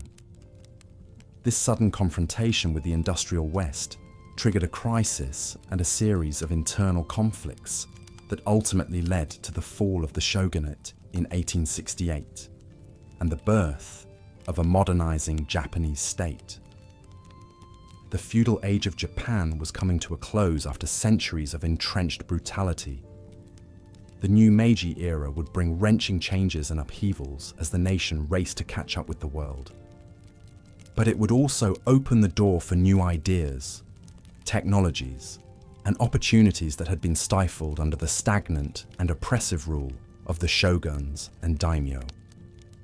A rigid and often ruthless social order was giving way, slowly, fitfully, and painfully, to a more dynamic modern society. Looking back, it's hard to grasp the sheer scale of the suffering and loss that took place during Japan's long feudal centuries. The abject misery of the peasants, the stifling restrictions placed on women, the cruelty of the justice system, the constant threat of famine and warfare, all combined to make life unrelentingly harsh for the vast majority. Yet even in these brutal conditions, the Japanese people managed to create art of haunting beauty, poetry of deep human feeling, and a rich culture that endures to this day. Perhaps there is an odd comfort to the thought that our own daily struggles and anxieties, however daunting they may seem, are fleeting things in the grand sweep of history. That even the mighty shoguns and samurai warlords who once held the power of life and death over millions are now long dead and mostly forgotten, no more permanent than the summer grass. And yet their stories live on, and there is value in learning about and remembering them. In understanding the past, we can better grasp the present and gain a little wisdom for the future. We can appreciate how far we've come in terms of justice, equality, and peace, even as we grapple with the challenges we still face. So as we close this chapter on the dark annals of feudal Japan, take a moment to reflect on the resilience of the human spirit across the centuries, to pay respect to the nameless millions who endured, struggled, and perished in those harsh times, and to appreciate all the small daily blessings of our modern lives, from a soft bed to sleep in, and a safe home to wake up in, to the basic dignities and freedoms so many feudal Japanese were denied. If you enjoyed this tour through the often tragic but always fascinating history of feudal Japan, consider liking this video and subscribing to our channel for more deep dives into the rich, strange, and surprising tapestry of the human past. We'll be here, bringing you more immersive journeys through the ages, one story at a time. Until next time, thanks for watching, and sweet dreams. As we've seen, life for the average person in feudal Japan was defined by back-breaking labor, rigid social roles, and a constant vulnerability to the whims of the powerful. The fictional but representative stories we've explored paint a vivid picture of the quiet desperation and intense hardship that permeated feudal society. While peasant families like the one we met earlier toiled endlessly just to survive, even relatively privileged women of the samurai class lived stifling, subservient lives. Matsushimaura's tale illustrates how little autonomy and fulfillment was available to women regardless of rank. Expected to master refined arts and graces but little else, a proper lady's world rarely extended beyond the confines of the family home. At the same time, samurai men were indoctrinated from birth in the brutal code of Bushido, which demanded utmost loyalty and a willingness to die at any moment. Seppuku, or ritual suicide by disembowelment, loomed as a constant prospect should a warrior fail, transgress, or fall out of favor. The gory fate of the disgraced samurai lieutenant we heard about vividly demonstrates the extremes required to retain honor in this martial culture. In many ways, the conformist values of Neo-Confucianism acted as an invisible prison, trapping people in prescribed identities and squashing their individuality. For those at the very bottom of the hierarchy, like the ETA outcast and his family, it made for a crushingly lonely and limited existence, forever separated from mainstream society. Even the love between his sister and her peasant paramour was harshly forbidden, as human feelings took a backseat to unyielding social mores. The growing merchant class, while slowly gaining economic influence, still faced a hard ceiling in social status. Families like the Tanakas poured endless hours into their businesses, paying onerous taxes and bribes, but were still considered low class. That they had to hide their illegal Christian faith or risk brutal persecution speaks to the strict limits on freedom of conscience. Similarly, entertainers like Hana the geisha lived in gilded cages, their lives devoted to the refined arts and pleasing men, but sharply circumscribed in behavior and appearance. To violate the strict codes of dress and conduct was to invite physical punishment and confinement, driving many to despair and self-destructive habits. The harsh justice system, defined by torture, corporal punishment, and a lack of due process, helped keep people in line through terror and example making. The sad fate of the petty thief, so broken by repeated floggings then executed for his desperation, illustrates the inhumanity of a legal code, heavy on cruelty and light on mercy and rehabilitation. Looming over it all was the spectre of pervasive poverty, which left most of the population destitute and beholden to their feudal masters. While peasant uprisings, like the one we heard about, occasionally shook the foundations, they were always brutally suppressed in the end, the participants tortured and killed as warnings to others. In closing, feudal Japanese society was in many ways a beautiful and artistically vibrant one, responsible for exquisite material culture and timeless artistic traditions. But it was also an exceedingly strict and hierarchical world, where the majority labored in misery to support a small elite in relative comfort at the top. The abiding legacy is one of a system that caused incalculable human suffering through its institutionalized oppression and entrenched inequality. The plight of the commoners, outcasts, and peasants we've met here was sadly all too common, their stories of quiet anguish now lost to time. And while later chapters of Japanese history would hopefully chart a freer, more equitable course, we are left to reflect on the darkness endured by so many during the feudal centuries. Life may often have felt hopeless for those on the bottom rungs of this rigid system. But in a sense, their sacrifices paved the way for a better future. By living through and bearing witness to such a harsh, uncompromising world, they have gifted us hard but invaluable lessons about the human costs of unchecked power and inflexible social hierarchy. And with that somber food for thought, we'll draw our exploration of this tumultuous historical chapter to a close. I hope this look into feudal Japan's often brutal realities has been an illuminating and thought-provoking one, even as it lulls you into restful slumber. If you've enjoyed this journey through Japan's feudal past, please consider giving this video a like and subscribing to the channel for more immersive bedtime tales from history. And as always, may your dreams be sweeter than the times you've just vicariously lived through. With that, I wish you a tranquil night and a peaceful sleep. Until next time, good night. After centuries of strict codes, rigid hierarchy, and institutionalized inequality, the feudal system that had long held Japan in its iron grip finally began to crack and fracture in the 19th century. The seeds of its demise had been planted long before in the hearts of those who toiled under its yoke, dreaming of a better life. The peasants, who had long been the backbone of the nation, powering the economy with their backbreaking labor while reaping few rewards, grew increasingly resentful of the societal bonds that held them down. Though revolts like the one brutally crushed in the 1780s had been quickly suppressed, the spirit of discontent could not be quelled so easily. It simmered beneath the surface, biding its time. The samurai class, too, faced an existential threat as the centuries wore on.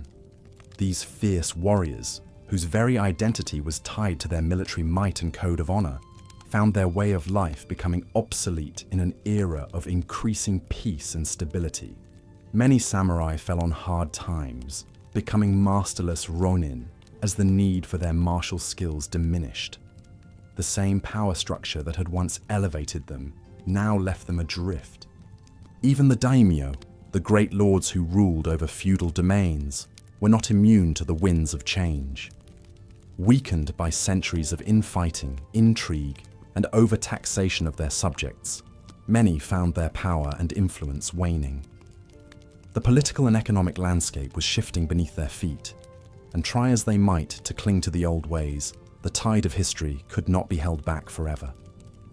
But perhaps the greatest catalyst for change came from beyond Japan's shores. For centuries, the nation had studiously isolated itself from the outside world, maintaining only limited contact through a few strictly controlled ports. This policy of sakoku, or closed country, had allowed Japan to develop its unique culture and society in relative seclusion. But by the mid-19th century, the outside world could no longer be ignored. The arrival of Commodore Matthew Perry and his fleet of American ships in 1853 sent shockwaves through Japanese society. Perry's demand that Japan open its ports to foreign trade, backed by the threat of his powerful cannons, made it starkly clear that the days of isolation were over. Japan found itself suddenly and uncomfortably thrust onto the global stage, forced to confront a rapidly modernizing world. The years that followed saw Japan undergo a remarkable transformation, as the old feudal order crumbled away and a new, modern nation began to take shape. The Meiji Restoration of 1868 marked the formal end of the shogunate and the restoration of the emperor to nominal supreme power. But more than that, it signaled a profound shift in Japanese society as the nation set out to modernize and catch up to the Western powers.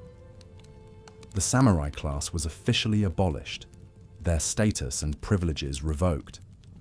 Many former warriors struggled to adapt to this new reality, their swords replaced by pens as they took on roles as bureaucrats and administrators in the new government. Others turned to new professions, becoming teachers, doctors, or businessmen. It was a difficult transition for many, but one that reflected the changing times. The lives of ordinary people, too, began to change in profound ways. The strict social hierarchy that had once kept everyone in their place began to break down, as new ideas about individual rights and freedoms took hold. Education became more widely available, and with it came increased social mobility. Peasants were no longer tied to the land, and many flocked to the cities in search of new opportunities.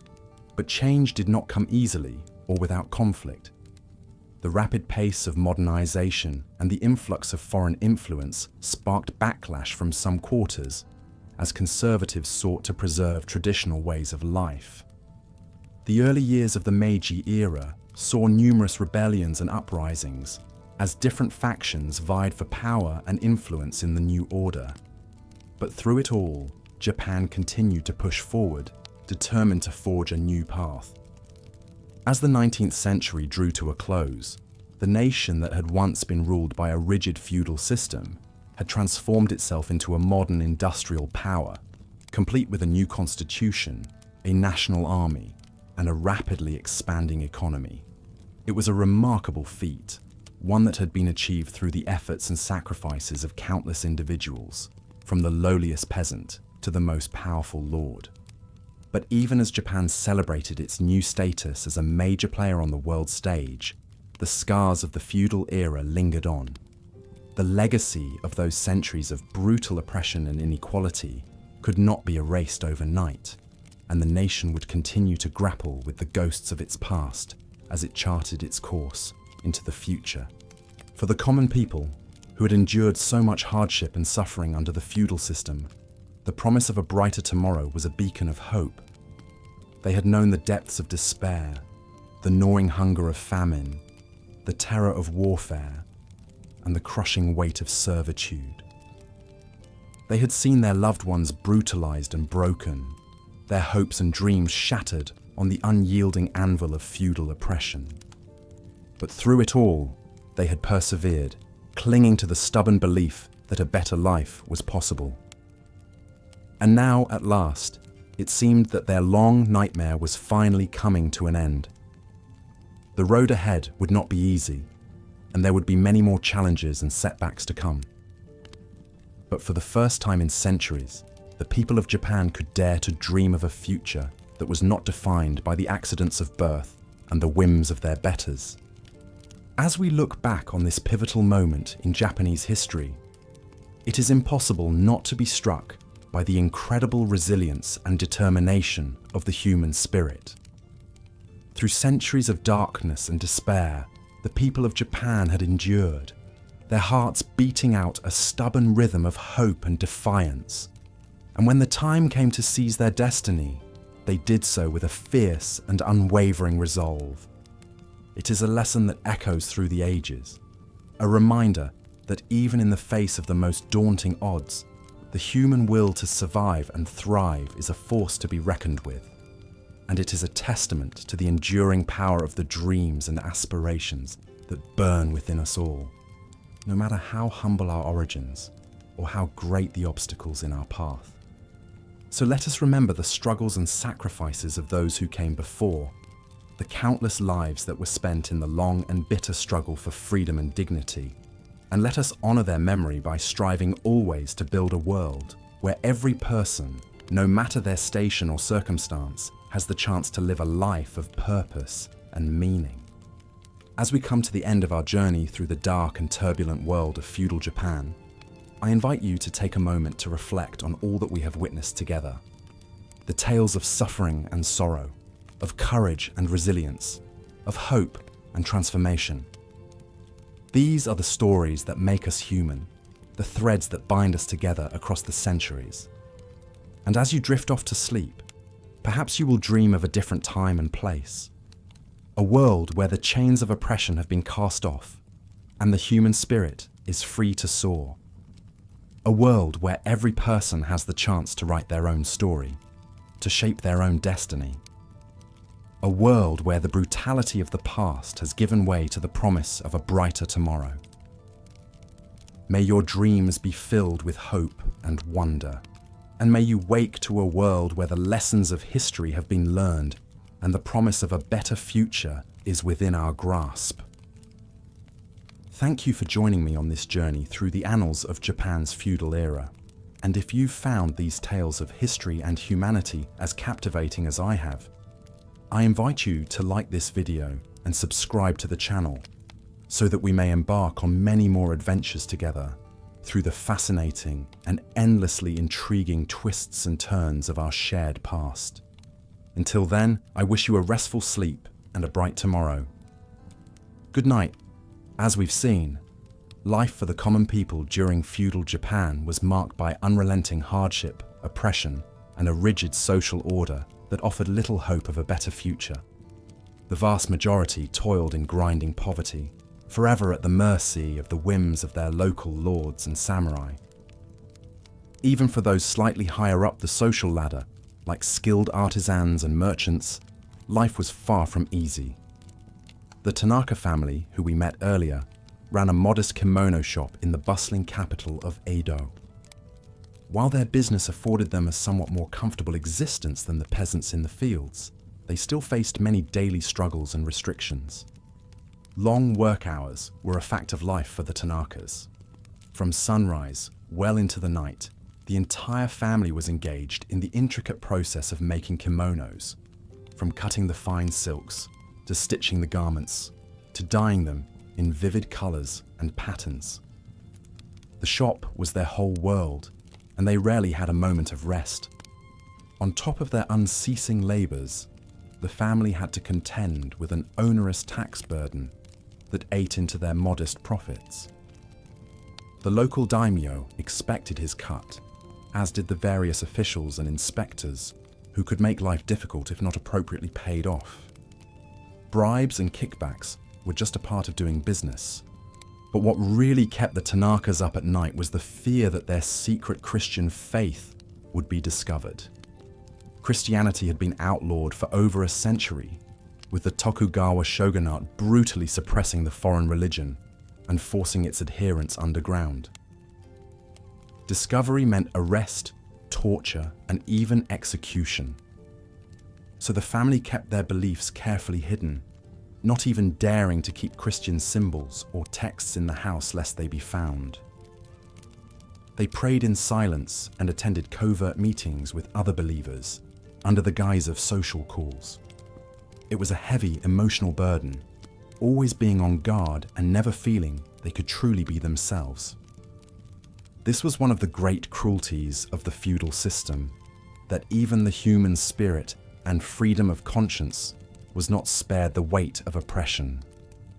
The Tanaka's story illustrates how even those who found a measure of economic security could not escape the authoritarian social order that demanded strict obedience and conformity. We see this again in the experience of Hana, a young geisha who found herself chafing under the restrictive codes that governed her every move. As an entertainer, Hana's role was to be pleasing and alluring to her male clients, but never to engage in actual romance or intimacy. When she slipped up and returned a client's amorous advances, she was beaten harshly as punishment. Even Hana's choice of dress was not her own. The vivid colors and luxurious fabrics of a geisha's kimono were all part of the fantasy illusion she was meant to create. But certain shades were forbidden to her, reserved only for her higher-ranking clientele. When Hana dared to wear a purple kimono that caught her fancy, she was placed under house arrest for her transgression. Hana coped with the crushing pressure and lack of agency the only way she could, by drowning her sorrows in sake. But even this small act of rebellion had to be carefully concealed. A geisha was supposed to be poised and in control at all times, not a slave to drink and vice. So Hana suffered her private misery in silence. The strict moral codes of the day made life a joyless trial for many. Public displays of affection were considered shameful, as were frivolous pastimes like dancing and theatre. Laughter and leisure were luxuries reserved only for the samurai class, and even then to be indulged in moderation only. Austerity and restraint were the order of the day. These rigid standards were enforced through a system of justice that was swift and severe. The accused were presumed guilty until proven innocent, if given a chance to prove their innocence at all. Torture was commonly used to extract confessions, often leading to false admissions of guilt. Punishments were brutal and designed to inflict maximum suffering. Flogging with wooden paddles or iron rods was a common sentence for minor offences, leaving the victim bloody and broken. Exile was another fate that awaited those who ran afoul of the law, cast out from their homes and families to fend for themselves in the wilderness. But perhaps the cruelest cut was reserved for those at the very bottom of the social order, the ETA class of outcasts. Considered subhuman and unclean, the ETA were shunned by mainstream society and confined to their own squalid ghettos on the margins of towns. We met one ETA man who was born into this life of exclusion and stigma. Though he and his family worked essential jobs like butchering animals and tanning hides, they were still looked upon with revulsion and disdain. They were forbidden from marrying outside their class, or even wearing the same clothing as commoners. When his sister dared to fall in love with a peasant boy, their innocent romance was met with swift and harsh condemnation. Such a breach of the social order could not be tolerated. They were both threatened with death if they did not break off their relationship at once. For the ETA and other outcasts, life was a constant reminder of their degraded status. They were not even afforded the basic dignity of being regarded as fully human. Their oppression was total and inescapable, enshrined in a rigid caste system that allowed for no social mobility. This was the overarching tragedy of feudal Japan, that the vast majority of people were trapped in a suffocating hierarchy that determined their lot in life from birth to death. It was a system built on exploitation, cruelty, and the ruthless suppression of the human spirit. Even the arts and culture of the age reflected these bleak realities. The literary forms popular among the elites were often dark and cynical, dwelling on the fleeting nature of life and the inevitability of suffering. The great haiku masters wrote of existential despair, while the playwrights staged dramas full of betrayal, vengeance, and death. There was little room for hope or optimism in this grim worldview. The people of feudal Japan endured lives of unrelenting hardship simply because they had no other choice. They were born into a system that demanded their submission and offered no path to a better future. But even in the darkest of times, the human spirit finds ways to resist. We see this in the small acts of defiance and self-assertion carried out by people like Hana and the star-crossed Ita lovers. They may have been ground down by the weight of their society, but they still found tiny ways to assert their humanity. And in the larger scope of history, we know that change was coming. The feudal system, for all its seeming permanence, was not to last. The seeds of its undoing were already being sown in the form of economic shifts. social upheaval, and new ways of thinking that would eventually break the centuries-old order. But those are stories for another day. For now, we leave feudal Japan as we found it, a harsh and unforgiving world where life was brief and often brutal. It is a sobering reminder of the cruelty that humans can inflict upon one another when avarice and authoritarianism are the guiding forces of society. And yet, it is also a testament to the resilience of the human spirit, that people could endure such bleak conditions and still find small ways to love, to laugh, to create art and find meaning. This is the inextinguishable spark of hope that carries us through even the darkest of times. As this final chapter comes to a close, we invite you to take a moment to reflect on the incredible hardships and challenges that the people of feudal Japan faced every day.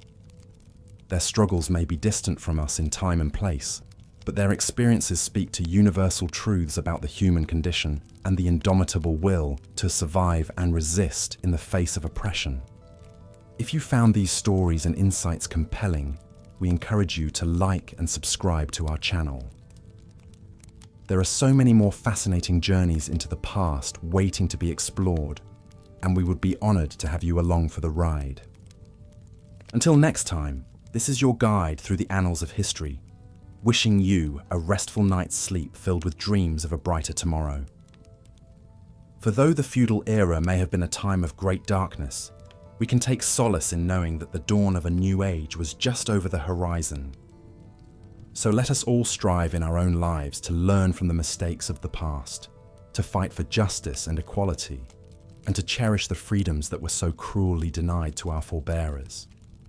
If we can do that, then perhaps their suffering will not have been in vain, and we can begin to build a world where the light of human dignity shines for all. Good night, and thank you for joining us on this journey into the shadows of history. May your dreams be filled with the hopes of a better, more just world. As we've seen, the life of a peasant in feudal Japan was one of unrelenting hardship and toil. From sunup to sundown, they labored in the fields, eking out a meager existence at the mercy of their local lords. Even the slightest misstep or misfortune could spell catastrophe. Take the story of young Jiro, a fictional but all too representative farmer's son in the early 1700s. From the time he could walk, Jiro was put to work, feeding livestock, hauling water, repairing tools. Playtime was a rare luxury. His childhood was spent in service to the unending demands of the rice paddies. As Jiro grew into adolescence, his responsibilities only increased. With his aging father struggling to keep up, more and more fell on Jiro's shoulders. Long days bent over in the muddy fields left him with an aching back and weathered hands that belied his youth. A quarter of the rice they grew went to the daimyo as tax, leaving precious little to fill their bellies. When Jiro was 16, his life took a dramatic turn. A minor dispute with a higher-ranking villager ended with Jiro knocked to the ground, his face pushed into the dirt. Enraged and humiliated, Jiro foolishly challenged the man to a fight. Unarmed combat between peasants was harshly forbidden. When word reached the magistrate, the punishment was swift and severe. Jiro was dragged before the village, stripped to the waist and tied to a post. In front of his family and neighbors, he was flogged 20 times with a wooden paddle, the crack of each blow ringing out across the hill. By the end, Jiro was a bloody, broken mess, the skin flayed from his back. He hung limply in his bonds, barely conscious. For his insolence, Jiro was cast out from the village, exiled to wander as a beggar. If he returned, he'd be executed on the spot. His tearful parents pleaded for mercy, but the law was unyielding. At 16, Jiro was now rootless and alone, just another lost soul cut adrift in a callous feudal system. His pain and despair were like an unheard scream in the night. Jiro's tale may be invented, but it echoes the reality faced by countless peasants of his time. In a rigidly hierarchical society with no social mobility, most were condemned to a life of poverty and servitude from birth. Stepped on by those above them, they had no recourse, no path to a better tomorrow. This sense of hopeless stagnation eroded the human spirit. Worn down by drudgery and deprivation, many sank into despair and nihilism. Suicide and infanticide rates were high, especially in times of famine. Heavy drinking and gambling offered fleeting escapes. Animosity toward the ruling classes sometimes boiled over into riots and uprisings, but these were always violently crushed. Some sought solace in religion, praying to Shinto spirits and Buddhist bodhisattvas for divine intercession. But in a world where bad karma was believed to carry over from past lives, many saw their wretched state as an unalterable spiritual destiny. They were born into suffering because they deserved to suffer, also the dominant Neo-Confucian doctrine claimed. Opportunities for genuine joy and fulfillment were few. Marriages were arranged for practicality, not love. Festivities and holidays offered brief respites, but the spectre of hunger and hardship always loomed. For farming families, a daughter was often seen as just another mouth to feed. Many were sold into servitude at a young age or trafficked into prostitution. This was the bleak reality hidden beneath the silk screens and cherry blossoms, the immense human suffering on which the elegant facade of feudal society was built. While samurai warlords waged their endless power struggles, the peasantry bore the bloody cost, their cries muffled beneath the clatter of armor and sword. But oppression can only be sustained for so long before the center starts to crack. By the mid-1800s, the feudal system was straining under its own weight. The samurai class had grown bloated and unruly, bleeding the daimyo's coffers dry. Merchants were gaining economic clout, upsetting the traditional order. 2 centuries of enforced isolation had left Japan vulnerable and backward compared to industrializing Western powers. When outside pressure finally forced Japan's ports open in 1853, the shockwaves reverberated throughout society. The influx of foreign ideas and technology undermined old certainties. Calls for change grew louder, even as the Tokugawa shogunate scrambled to reassert control. The ensuing turmoil would spell the beginning of the end for feudal rule. In 1868, imperial power was dramatically restored under Emperor Meiji, and Japan began its dizzying ascent into the modern age. The feudal caste system was officially abolished, though social inequalities would linger for generations. Rapid industrialization and militarization catapulted Japan onto the world stage as an emerging colonial power. But even as the trappings of feudal life faded into history, its deep imprint on the Japanese psyche endured. The Neo-Confucian ideals of filial piety, social harmony, and unquestioning loyalty to authority remained deeply ingrained, if less overt. The concept of knowing one's place still exerted a powerful pull on the cultural imagination. In many ways, the story of feudal Japan is one of extraordinary resilience in the face of relentless adversity. Through centuries of war, famine, and oppression, Japan's people found ways to preserve their unique culture and identity. From the exquisite art of the floating world to the austere rituals of the tea ceremony, beauty and meaning were painstakingly wrought from the darkest of circumstances. But we shouldn't romanticize this brutal chapter of history. The human cost was incalculable, and the scars run deep. Feudal Japan was a society built on a foundation of exploitation and suffering, where the strong ruled with impunity, and the weak endured what they must. It's a solemn reminder of the cruelty we're capable of inflicting on one another. So, let us remember the forgotten lives ground beneath the wheel of feudal oppression, the lowly peasants, the shunned outcasts, the powerless women and children. May we bring their untold stories into the light and honor their quiet strength and dignity in the face of a cold and unforgiving world. And as we drift off to sleep, let us be grateful for how far we've come even as we acknowledge the lingering shadows of the past. The road to a truly just and equitable society is long and winding, and we still have miles to go. But by learning from the hard lessons of history, we can keep striving for a future where everyone has the chance to live with freedom and dignity. This brings us to the end of our journey through the dark annals of feudal Japan. If you found this exploration meaningful, consider giving this video a like and subscribing to the channel for more deep dives into the hidden corners of history. We'll be here, keeping the flame of remembrance alive, one story at a time. Until next time, thanks for watching, and sweet dreams. Life for the artisans and merchants of feudal Japan may have offered a small respite from the backbreaking drudgery of the peasant class, but it was still a far cry from comfort or security. These urban dwellers, while privileged enough to pursue a skilled trade or engage in commerce, were still very much at the mercy of the rigid hierarchy that permeated every aspect of feudal society. Artisans like blacksmiths, weavers, potters, and woodworkers formed the backbone of the urban economy, crafting the essential goods that kept the machine of feudal life running. From the samurai's swords to the peasants' tools, the artisans' skilled hands were behind it all. But this did not translate into high status or a life of plenty.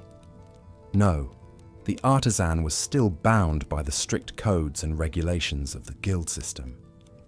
The guilds were essentially a way for the ruling classes to keep tight control over production and limit any chances of social mobility.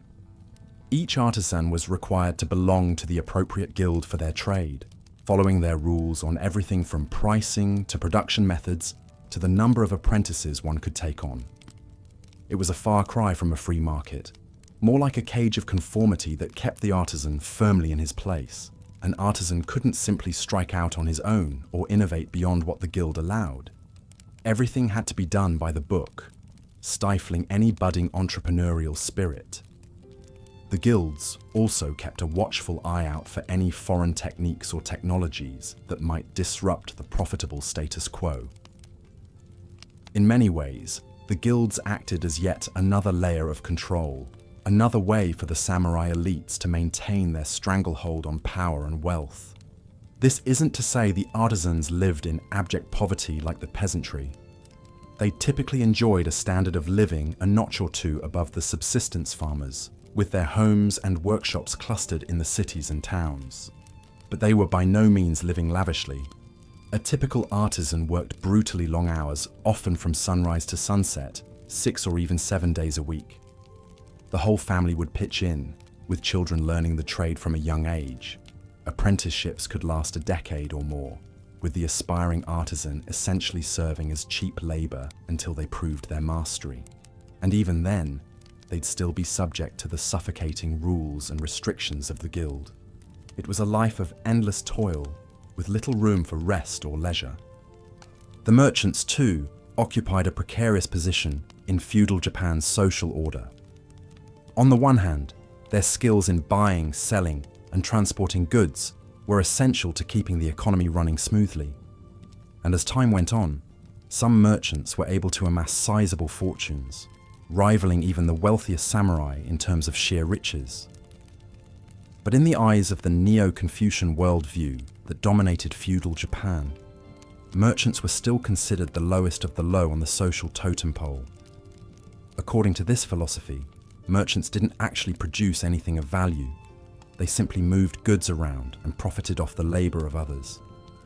In a society that placed a high value on duty, loyalty, and knowing one's place, the merchant's self-interested dealings were seen as distasteful at best, immoral at worst. This left the merchant class in a sort of social limbo. They could never hope to rise into the ranks of the samurai, no matter how much wealth they accumulated. They were perpetually looked down upon as greedy and untrustworthy. At the same time, the samurai elites were more than happy to do business with successful merchants, often relying on them for loans to fund their lavish lifestyles or military campaigns. It was a strange dichotomy. The merchants were scorned as social inferiors, yet increasingly indispensable to the functioning of the feudal economy. Some of the most prosperous merchant families even found ways to translate their economic clout into a degree of political influence, albeit indirectly. They might marry their daughters off to minor samurai to secure a tenuous connection to the upper crust, or use their wealth to curry favor and protection from powerful lords. But no amount of money could fully insulate the merchants from the hardships and restrictions of feudal life. They too were subject to the rigid codes and regulations that governed every aspect of society. Sumptuary laws dictated the kinds of clothes they could wear, the food they could eat, even the sort of houses they could live in, all based on their officially designated social rank. And like the artisans, the merchants worked grueling hours, with the whole family pitching in to keep the business afloat. The markets and streets of feudal Japan's cities buzzed with commercial activity from dawn to dusk, with merchants hawking their wares, striking deals, and frantically scrambling to get ahead. For many, it was a life consumed by the relentless pursuit of profit, with little room for anything else. But as tough as the merchants had it, there was always someone lower on the social ladder. The merchants may have been the bottom rung of the feudal hierarchy, but there was one group that was considered so defiled they weren't even part of the ladder at all: the ETA. The ETA were the outcasts of outcasts, the untouchables of feudal Japanese society. This wasn't simply a matter of being poor or low status. The ETA were considered inherently polluted, tainted by their association with death and animal slaughter. They were the tanners, the butchers, the executioners, the gravediggers. Anyone whose profession involved the taking of life or the handling of dead bodies. In the Neo-Confucian worldview, this contact with death rendered the Ite permanently unclean, almost subhuman. They were forced to live in segregated hamlets on the outskirts of towns and villages, forbidden from mingling with the rest of society. When they did venture beyond their quarters, they had to wear distinctive clothing, a kind of badge of dishonor, to warn others of their untouchable status. The depths of discrimination against the ETA were truly staggering. They were barred from marrying anyone of a higher social class, not that many would even consider such a taboo union. They were forbidden from entering certain temples and shrines, lest their mere presence sully the sacred grounds. Even their shadows were considered polluting. An eater had to bow their head and hunker down when passing a commoner on the road, lest their tainted silhouette fall across the path. It's difficult to overstate just how crushing this stigma was. The ETA were trapped in a permanent underclass, with no hope of ever rising above their despised status. They were the lowest of the low in a society that was already brutally stratified. And yet their labor was still essential to the functioning of that society. Someone had to tan the animal hides, butcher the meat, dig the graves, but no one wanted to acknowledge or associate with the hapless souls who performed these necessary but unseemly tasks. Imagine the hardscrabble life of an ETA family, forever consigned to the margins of society. Perhaps they ran a small tannery, scraping and curing animal hides to be made into leather. It was foul, back-breaking work, with caustic chemicals that burned the skin and noxious fumes that seared the lungs. And yet, it put food on the table, meager though it might be. The tannery would be located in the ETA quarter, a ramshackle hamlet of tumble-down huts on the far fringes of the village. The stench of rotting carcasses and fermenting hides would hang heavy in the air, an olfactory barrier that warned the rest of the villagers to keep their distance. Here, the ETA would toil from sunup to sundown, their hands permanently stained with the slaughterhouse muck. Perhaps the tanner had a daughter, a bright and beautiful girl, who dreamed of a better life beyond the confines of the Ita quarter. But she knew it was an impossible fantasy.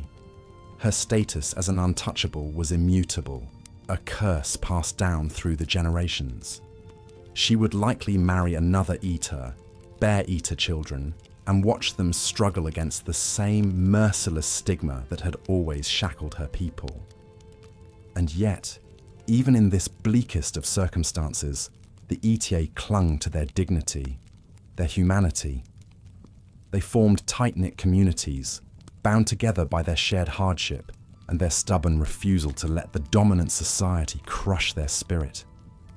They found solace in their own rituals and traditions, in the quiet moments of grace that could still bloom amidst the unrelenting discrimination. But make no mistake, life for the ETA was a brutal, soul-crushing existence. They bore the cruelest brunt of feudal Japan's rigid hierarchy, forever relegated to the shadows and cesspits of society. Their suffering was immense and unceasing, a testament to the human capacity for both cruelty and resilience.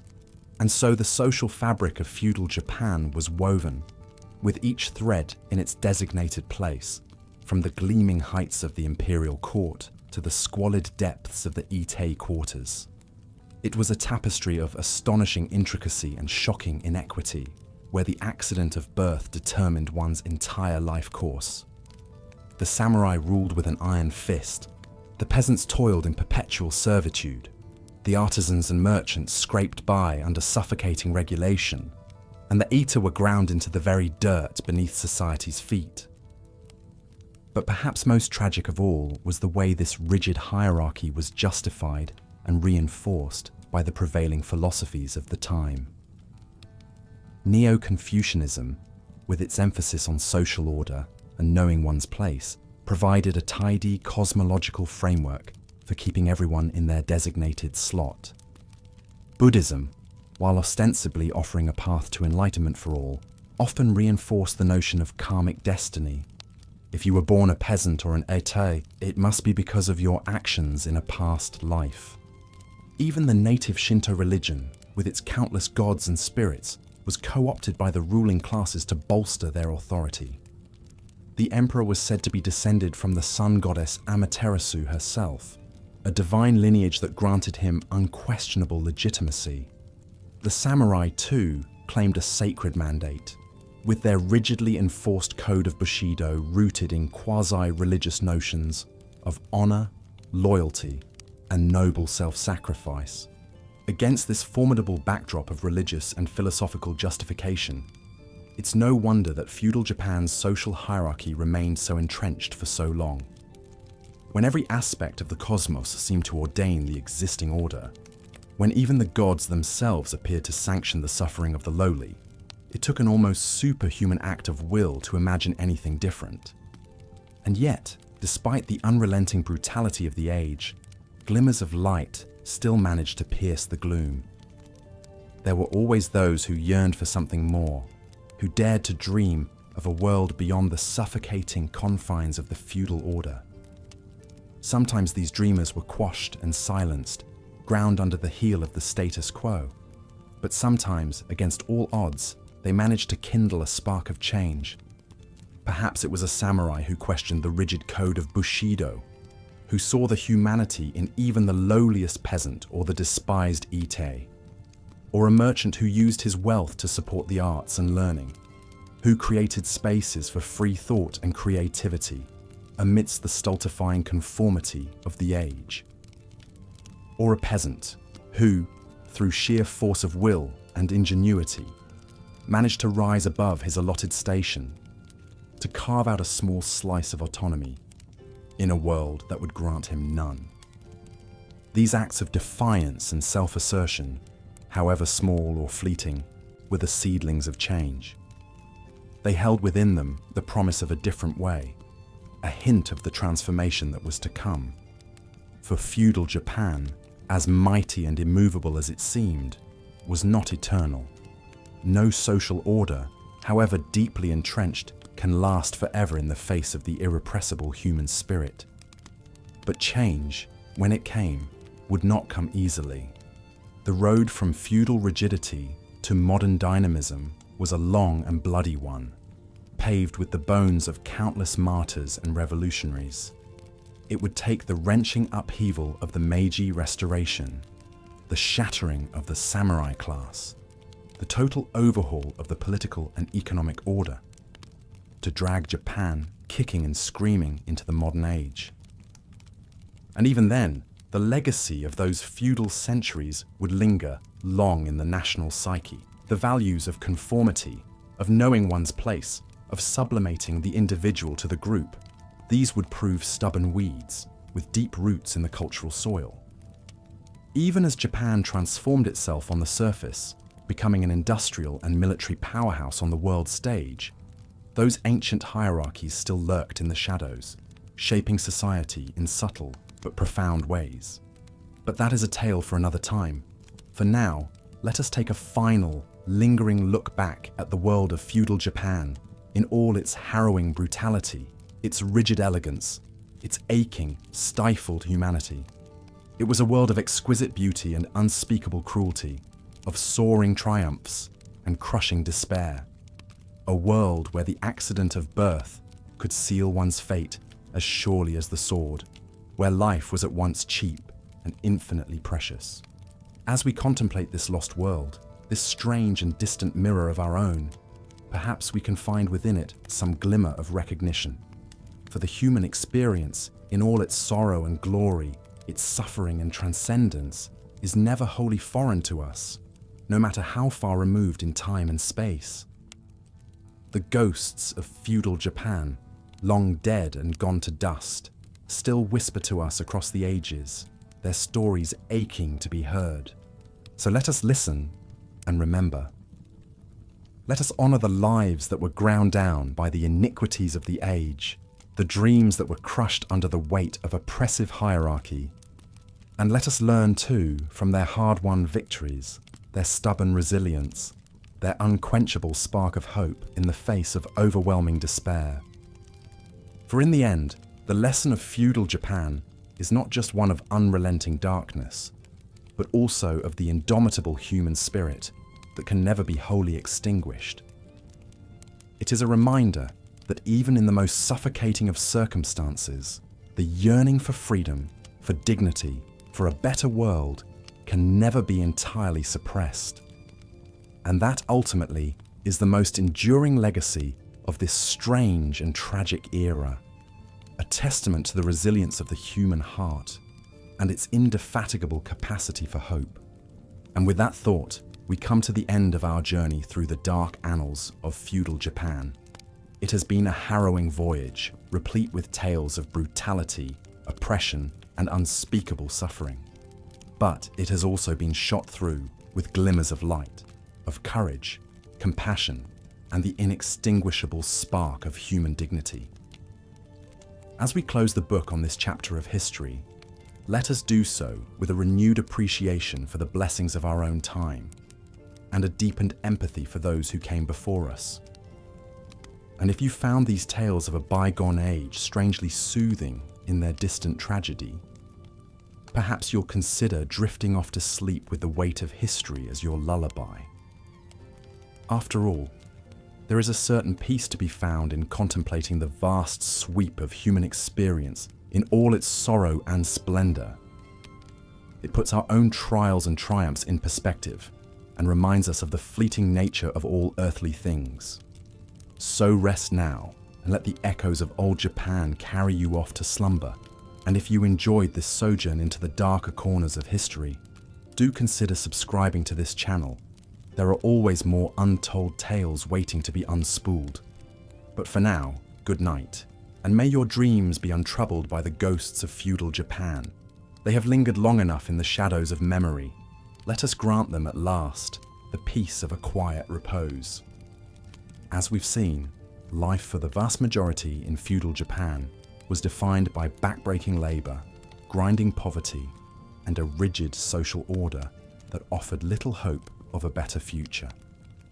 The unrelenting struggle to survive consumed nearly every waking hour, with each day blurring into the next in an endless cycle of toil and privation.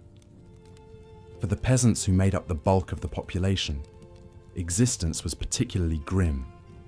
They were essentially serfs, bound to the land they worked and subject to the often capricious whims of their local lords.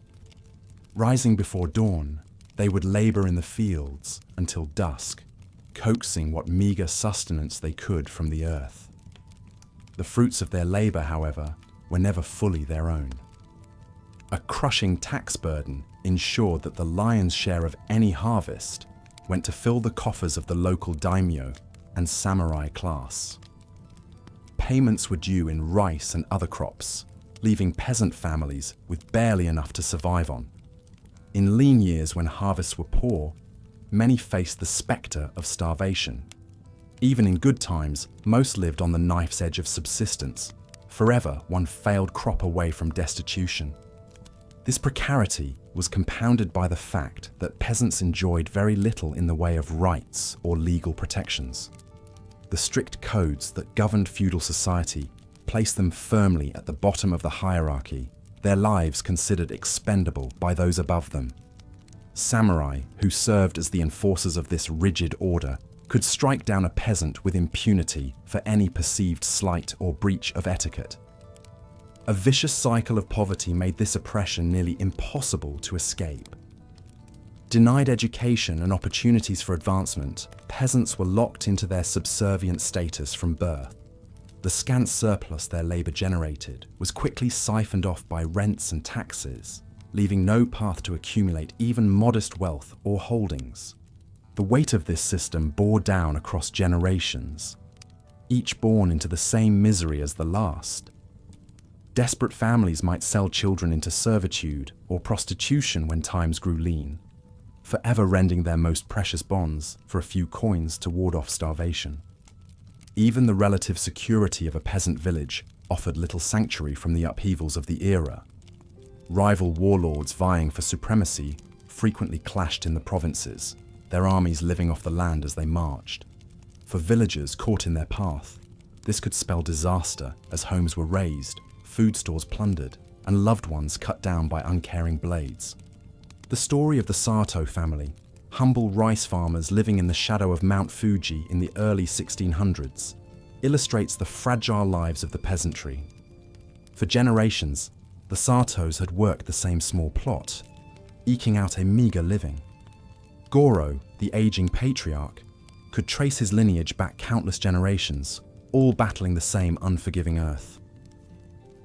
That year, as the summer stretched on without rain, their rice paddies slowly withered under the merciless sun. By harvest time, only stunted grains emerged from the cracked earth, a mere fraction of the usual crop. With heavy hearts, the family measured out their portion, setting aside the rest for the tax collector. What remained was scarcely enough to last the winter. As hunger gnawed at their bellies in the cold months that followed, Goro and his wife Miyako grew increasingly desperate. Their two young sons were listless, wasting away before their eyes. Miyako begged Goro to keep some rice from the tax payment, but he knew failing to pay in full could spell even worse disaster, having witnessed neighbors dragged off and beaten severely for short payments. In the end, they did what they had to do to survive. With no coins to buy food, the only thing of value the family had left was their daughter Akiko's youth and beauty. One dark night, Miyako bundled up the frightened 12-year-old and, choking back sobs, delivered her to the village brothel. The paltry sum she received in return would be enough to buy a few more months of meager food. But the family would never be whole again. Akiko's fate was all too common for vulnerable peasant girls of the time. Sold into servitude or brothels by desperate families, their brief lives were marked by exploitation and abuse. Seen as little more than chattel, they enjoyed no semblance of autonomy or legal protections. Beaten down and often gravely ill, few survived long in the harrowing conditions of the time. The trauma of Akiko's loss shattered the already strained Sato family. Mere months later, Goro's aged body finally gave out, collapsing in the paddies he had tended his whole life. Miyako would follow before the year was out, wasting away from grief and hunger. The two young boys, now orphaned, were left to fend for themselves, their fates uncertain in the tumult of the times. While the Sato's tale is fictional, it echoes the real accounts that survive of peasant hardship during the period, and it underscores the bitter irony of the era, that those who toiled the hardest reaped the least rewards, forever locked out of the comforts and securities enjoyed by the ruling class. As we reflect on the immense suffering and injustice experienced by the common people of feudal Japan, it's worth remembering that their story is not entirely unique. Across the centuries and spanning the globe, rigid hierarchies that concentrate power and wealth in the hands of a chosen few have often spelled misery for the masses below. Yet we can take some solace in the fact that change, however slowly, did come to Japan. The feudal order that had endured for so long finally began to fracture in the 19th century, buckling under the weight of its own contradictions and the rising pushes of modernization. In the tumultuous decades that followed, Japan would transform itself, the old ways crumbling before the relentless march of progress. The road ahead would not be an easy one, with new trials and upheavals waiting in the wings of history. But it was a path forward, out of the stifling confines of the feudal past and into a new era where the possibility of a better life flickered on the horizon. As we close this chapter on the often brutal realities of feudal Japan, the hushed sounds of the night beckon you towards restful slumber. Let your mind drift off into the waiting embrace of sleep, the cares of the long ago fading like mist beneath the rising sun. And if you found this journey through history an intriguing companion on your nightly voyages, consider giving this video a gentle tap of the like button and a drowsy click of the subscribe link. Until next, our paths cross on the dusky roads of the past. I bid you the very sweetest of dreams. Good night.